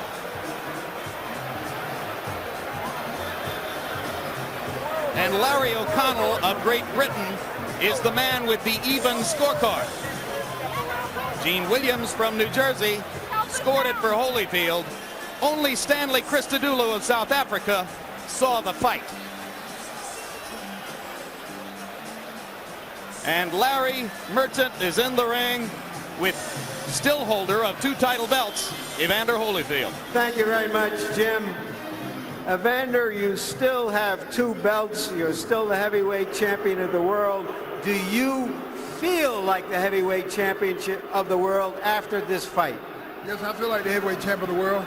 The whole thing is I'm not the judge as I was fighting, and I haven't got a chance to view the fight. You can't be watching the fight and fighting at the same time. Well, I know you can't score the fight, Evander, but virtually everybody we know at ringside thought that this was a decisive win for your opponent, Lennox Lewis. Were you surprised to get the draw? Well, it's real simple. The people around the ring is not the judge. You know, things happen to me sometimes like that. That's just the way it flows. You know, there's always the next time. When you say there's always a next time, does that mean you want to give him a rematch to resolve this? Oh, sure. You know, in 6 months, if you want to get it on, we'll get it on. In 6 months, there ain't no problem with me. Let's talk about the 3rd round. You were convinced the fight would end in the 3rd round. You said you didn't even have a plan B if it didn't end in the 3rd round. What happened, and how did you feel about it? Well, you know, of course, I felt that I was going to get him out in the 3rd round. You know, I believe, and I worked it to the end. Lennox Lewis had something else to say. You know, he was able to have a good defense. He was able to... All right, here we see. Were you saving it in the first 2 rounds to try to get him in the 3rd? Well, I wasn't saving it. The whole thing is that, you know, I was just taking my time. And the point of taking my time, you know, he was able to get the jab off a lot of time. Did he surprise you by how well he boxed you from outside and didn't allow you to get inside on him? Well, he did well. He did well, and it wasn't no surprise. He did the things that were necessary. He kept me on the end of the jab, and it kept me out there, and I didn't get a chance to fight inside. You looked a little dispirited after that 3rd round. You sagged a little bit. I mean, this was a really important prediction for you. It was divinely inspired, according to you. Well, yeah, you know, I still love the Lord, and you know, the Lord is my Savior. I still believe in the Lord. It's just sometimes we wrong. Sometimes, you know, you think you heard something you didn't, and so it's all good. I still give praise to the Lord. Do you think you did your best? Was that an Evander Holyfield performance tonight? Well, you know, I guess I did the best I could tonight. And but that's the only thing I said. It's not my best performance, though. What do you want to say to Lennox Lewis? Well, my whole thing is that he ain't nothing like a man that when he get his opportunity, he shine. The man really shined. I never say he wasn't tough. He showed that he was tough, and it's good for the game of boxing. Was he a better fighter than you thought he was? Well, I never did think that he was a bad fighter. I just know that style makes fight, and he did well this time, you know. Thank you very much, Evander. Thank you. All right. All right, we're going to talk to Emmanuel Stewart. Lennox Lewis was so disgusted with the decision that he left the ring.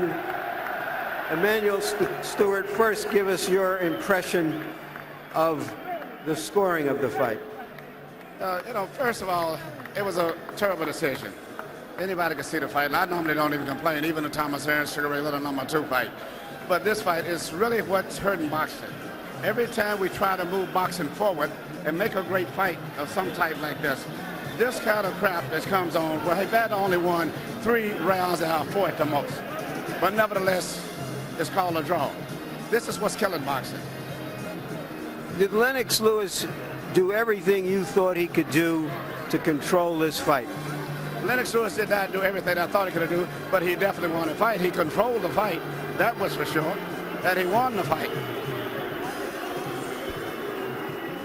Did the third round theme that we had going into this fight, it looked as though Holyfield was saving himself for that third round, and that the life went out of him after he was unable to do anything with Lewis. Not only did he go after the third round, but before the third round he didn't do anything.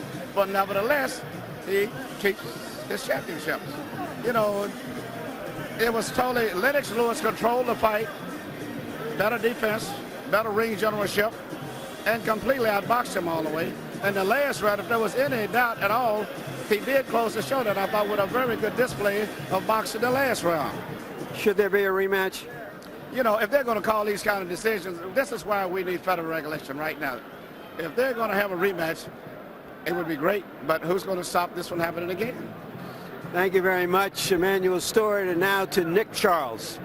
Well, Larry, I'm standing outside Lennox Lewis's dressing room, and the reason we're outside is he won't let us in. He is distraught and angry about what happened. Incredulous is what really the word. Lewis thought he clearly won. You just heard Emmanuel Stewart. Dino Duva, who was also in the corner, is blaming the WBA judge, had Evander Holyfield ahead by 3 points. But shock and disbelief are the words here outside Lennox Lewis's dressing room. He came storming in, whacked the door, hit the dressing room table, and just laid down. He is a bitter, angry man at this point, and as we said, most observers had him ahead, him winning this fight decisively, so we see his point. And another look at Lewis as he left the ring and made his way angrily to the dressing room, and you wonder when he'll be in a frame of mind to talk about the highway robbery which has just taken place in this heavyweight unification bout. Once again, at one of the most critical and propitious moments possible, boxing's cesspool opens to emit an unconscionable odor. The last time we saw a decision like this, George, Shannon Briggs was getting a win over you in Atlantic City. It must be particularly hurtful to somebody who cares as much as you do about the sport to see this kind of thing happen. Yeah, it's a shame on one hand, but on another hand, the Queen and all the subjects can be proud. This man, Lennox Lewis, proved that he is no doubt the best heavyweight in the world today. He won the fight. The people, it's all about people anyway. Will they come the next time? Will they crown him? I think so tonight. He was crowned. So in your view, George, Lennox Lewis is the undisputed heavyweight champion of the world. Yeah, that's all there is to it. Now you just got to move on and forget it, because nothing can dampen. We had a major event here today. The people here, the people around the world, they saw the best that we could give them in the heavyweight division.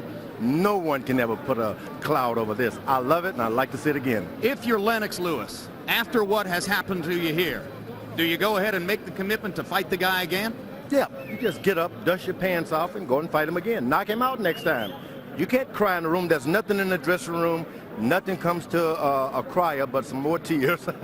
You just got to get up and go get it. Forget about tonight. It's over. You had a wonderful time. You proved to the world you're good, but put a smile on your face, because you always have tomorrow. And you can almost imagine Emmanuel Stewart saying to his man right now, if you had committed more, if you weren't as tentative, you'd be celebrating a knockout victory right now. Larry Merchant, your final comments on the stench of this horrible decision. Well, it's almost beyond a stench, Jim. Lennox Lewis has suffered so many slings and arrows in America. He's had a really wonderful career. Our best fighters, heavyweights, have shamelessly avoided him in this decade. He comes here tonight, fights the best of the best right now, decisively controls him throughout the fight, beats him up, and doesn't get the decision. I think that it's time that the slings and arrows ought to be aimed at all of those who have slinged and arrowed him. I'm ashamed as a boxing fan and as an American who has seen this foreigner take so much stuff from our people simply because he's not an American, that his great moment of glory was taken away from him. You saw the fight. Lennox Lewis was the winner. 2 judges fraudulently converted it into a draw, and it's over. Let's go back up to our host, James Brown. All right, Jim, and sad to say that it is indeed over. Roy, let me ask you, what in the world would you do had you done what Lennox Lewis did tonight and the decision was as we saw it? Well, there's nothing he could do but to do like he did, you know, conduct himself as an adult, make his country look beautiful. I had the same thing happen to me in Soul career, and I represented my country to the best of my ability. And the people from the other country felt ashamed that their country treated me that way. I'm like Larry. I feel ashamed tonight that we treated Lennox Lewis the way we did, because he gave it an all-out effort. But anytime Don King's involved, you can expect a draw to come from somewhere. Ask Pernell Whitaker about the Julio Cesar Chavez fight. You know something like that was in the air if he's here. I mean, that's just the way it goes. And that's the type of things that make you stray away from boxing. That's the type of things that has Roy Jones to where he doesn't want to stick around in boxing. You know, I fought a lot of times last year, but I worked hard each and every training camp to go in and be treated fair. If you come out and you ain't treated fair, you know, why should you do it? I mean, it's so corrupt already. Why keep on doing this? And then you got people that complain about stuff like rodeos and other things, other sports about stuff with animals, and we can't even get sports with humans right. I mean, it's totally unfair. I love Evander Holyfield. I thought Evander Holyfield gave it a very game effort, but you win some and you lose some. Roy Jones can lose if somebody ever beat me. I'm not saying nobody could ever beat me, but if you beat me, you beat me. If you don't beat me, then I'm upset. And tonight I'm upset because Lennox Lewis did not lose, and it was not a draw. You know, as simple as that. At least in wrestling, you know going in what the deal is. Here, it is absolutely unbelievable. Folks, let's take a look at the reaction of both Lennox Lewis and Evander Holyfield at the decision this evening.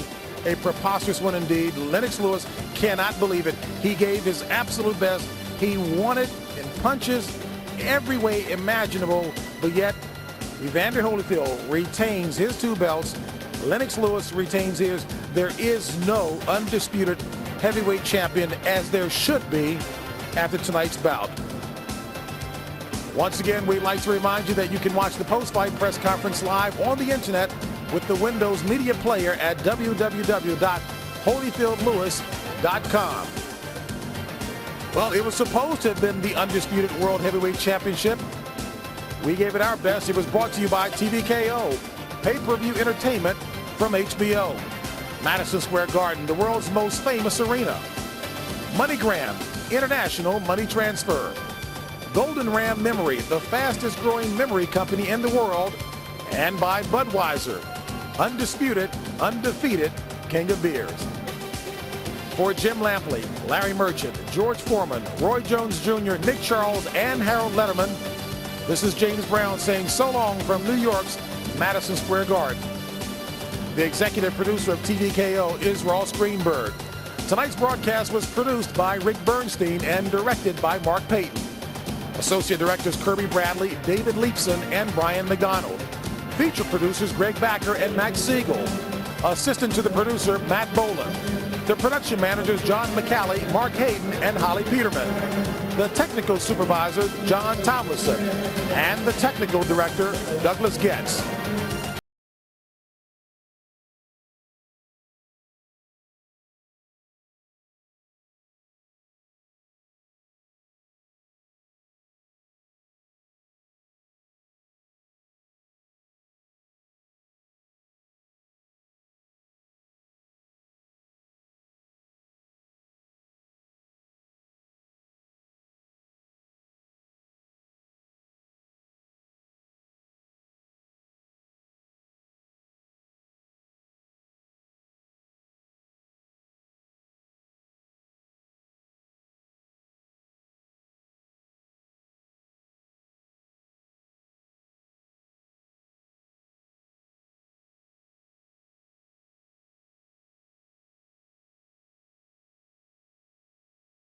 Here with Lennox Lewis and Emmanuel Stewart. Lennox, your feeling. This bout ends in a draw. Most people thought you won decisively. I'm so disappointed. You know, I felt that I won the fight hands down. What can I say? I felt that I would have run into the ring with 1 belt and come out with 3. I was expecting 3 belts, but I don't even know what to say. I'm so disappointed. It's incomprehensible to you. What was the problem? Well, I think to me it looks like the judges was rigged almost. I hate to say it. This is a sport that I make my living in, and I'm ashamed of it, what I saw, and I'm going to speak out. I'm saying, did he hit me with a jab? I hit him with jabs all night. Did he ever shake you up? No, not in the least, not one bit. I cannot believe the outcome. I cannot believe the outcome. As the rounds were clicking on, was there any doubt in your mind that maybe things were getting close, that perhaps you really had to put them away, that you needed a 10-8 round, that you needed to win with conviction down the stretch? No, I felt that I won. I lost at least about 2 rounds. I lost 2 rounds. That's all I felt.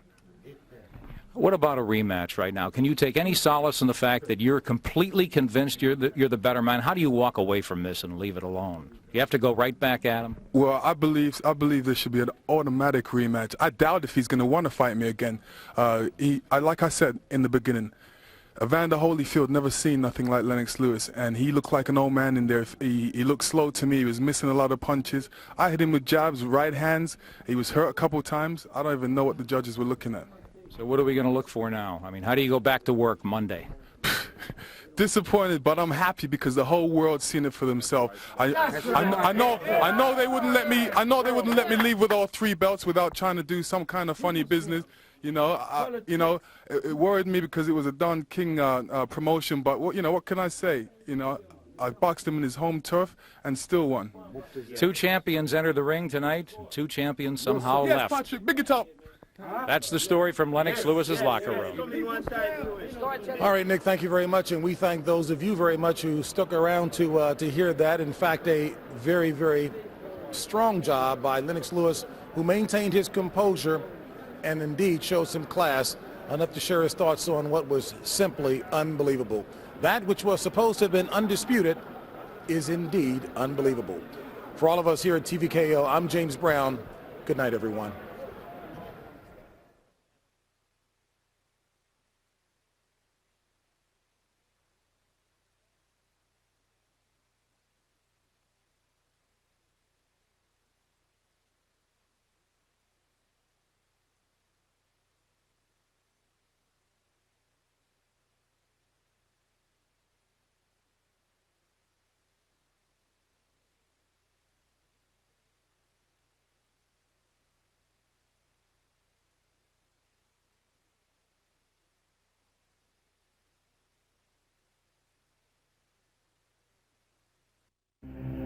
Time for school. Hard knocks. Guaranteed to knock you out. Bizarre itself, the word travesty may come to mind. I think all of our jaws dropped when the decision was rendered. We've seen it all in boxing. Evander Holyfield getting his ear chewed off, but Fred, now this, huh? Can't believe what you see all the time, can you, Eric? Indeed, and in fact, they fought to a draw tonight. Lennox Lewis and Evander Holyfield in this heavyweight unification bout. And quickly, we want to go out to our colleague Nick Charles, who's standing by with Don Turner, Holyfield's trainer. Nick? Don, you're in the corner. Your man. Who won the fight? Well, I thought Evander won it. I thought he pulled out the last 4 rounds. You know, I looked on the judge's card. Everybody gave him Lewis the last round. I just didn't think so. From where I was sitting, it looked like he won the last round. So it was close, though. How good is Lennox Lewis? Well, I said all along he was going to fight the best fight of his life. He did. He fought a good fight. You know, he fights good tall.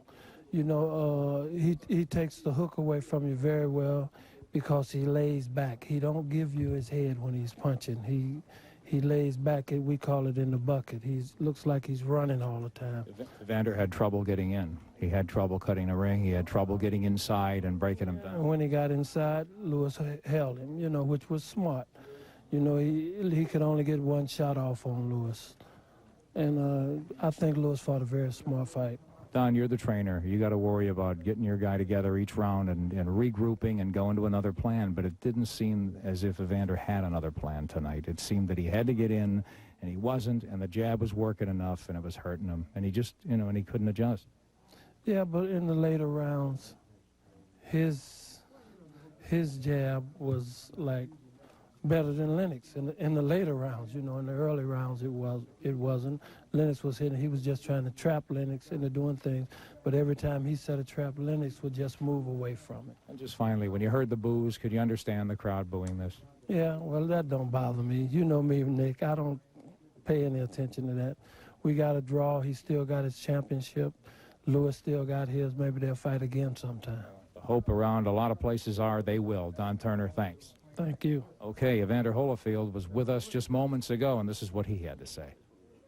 I told him it was a good fight. He fought a good fight, and one thing, you know, I like about boxing, regardless of what everybody say, you just still have to get in the ring and prove yourself. He was able to rise to the occasion today, which is great. And, you know, hopefully we can do it again.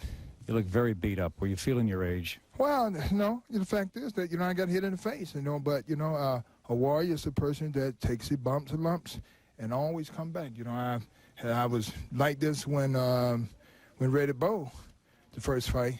Second fight, I came back and, you know, they healed. Did you think you had to knock him out maybe down the stretch to win? Did you, in your heart of hearts, think you were possibly or probably behind? Well, the fact is I take one round at a time and I do all that I can. And once I do all I can, then that's it. That's all I can do. What wasn't working? You know, we talked about the fact that it was very difficult to get inside this guy. I would think the game plan was to get behind that jab, but he was throwing it. Well, you know, as a lot of things didn't work and due to other circumstances, and I don't want to take that from Lennox. And so whatever didn't work, Lennox did his job. What was working for him? Okay, with Lennox Lewis, you're smiling now, but I saw you walk in that locker room. You were an angry guy. I was disappointed. I mean, they don't realize that, you know, I've been working for 10 years trying to be undisputed heavyweight champion of the world. And, you know, I felt that I won the fight hands down. This was highway robbery, but what can you do? You can only smile and go on. You know, I call for an automatic rematch next month. In terms of what you were doing so well, the jab, the uppercut, he never got inside, and he never had a plan B, it looked like. No, I felt very confident in there. I failed to see where he even hit me with a jab. I was hitting him with jabs all night. I felt I won the fight hands down. You know, the most rounds that you could give Evander was at least 3. Did he ever rattle you, Lennox? Not in the least, not one time, and I'm sure I rattled him a whole heap of times. With what? Your uppercuts? Your uppercuts, right hands, you know. Sometimes he was laying against the ropes, and I was just peppering him with jabs and right hands. At times, did you feel you were in there with a guy 36 who was feeling it? Definitely, especially when he was trying to land that hook and he was missing. I was making him miss, and like I said, you know, I felt I won the fight hands down. What can I do? How do you regroup and say, I mean, you're smiling now, and I know how much it hurts. I know that this was your time to seize the moment. How do you go back to work Monday and regroup? Well, you know, the good thing about it is I still got 1 belt, and Evander still got 2 of my belts, and he knows it, and I doubt if he's going to give me a rematch straight away because he realizes that I'm much superior than him. There's no clause that he has to give you a rematch? You would have had to give him one? Yes. So what are you going to do, sit and stew? I think the whole world knows that I'm undisputed heavyweight champion of the world, and you know, I'm just gonna go and look at the fight and, you know, just regroup and you know, not be too happy about it, but still smile. Again, it's about credit and respect. You proved something to yourself tonight as well? Yes, I did. I proved that you know, I'm a superior boxer. I'm a true heavyweight and undisputed heavyweight champion of the world. Lennox Lewis with his head up high, but with a heavy heart. Thanks for being with us. Enough respect. Okay, we'll see you again. Up the trail, we're sure. He impressed a lot of people tonight here at the Garden in New York. Fred, again, I thought that he controlled this fight. I thought that Lennox Lewis would live and die by the jab. He had it working, he had it going, and Evander Holyfield was never able to solve it and work around it with any kind of convincing consistency enough to score, enough to win in most eyes, and the way I saw it also. Once again, Lewis was not intimidated, and he was able to carry this off. As we see Emmanuel Stewart, and I know how upset you were, Emmanuel, with what happened. What happened? Well, it was robbery. It was not even a fight that I was worried about the decision in this one. Normally, I'm always going for the knockout, don't take a chance. The Tommy Hearn, Sugar Ray Leonard, #2 even. I mean, I could accept that decision. But this fight was not even a close contest. I mean, it was 3 rounds at the most you would give Evander for having made better effort those rounds. But even in those rounds, he didn't do anything effectively. in terms of what your guy was doing so well, it was pretty obvious. The jabs, the uppercuts, you kept insisting in between rounds, keep the jab working. Well, he actually showed Evander to be what he is. He's a little old man, and he's effective beating Mike Tyson. That's about it. And beyond that, actually, Evander Holyfield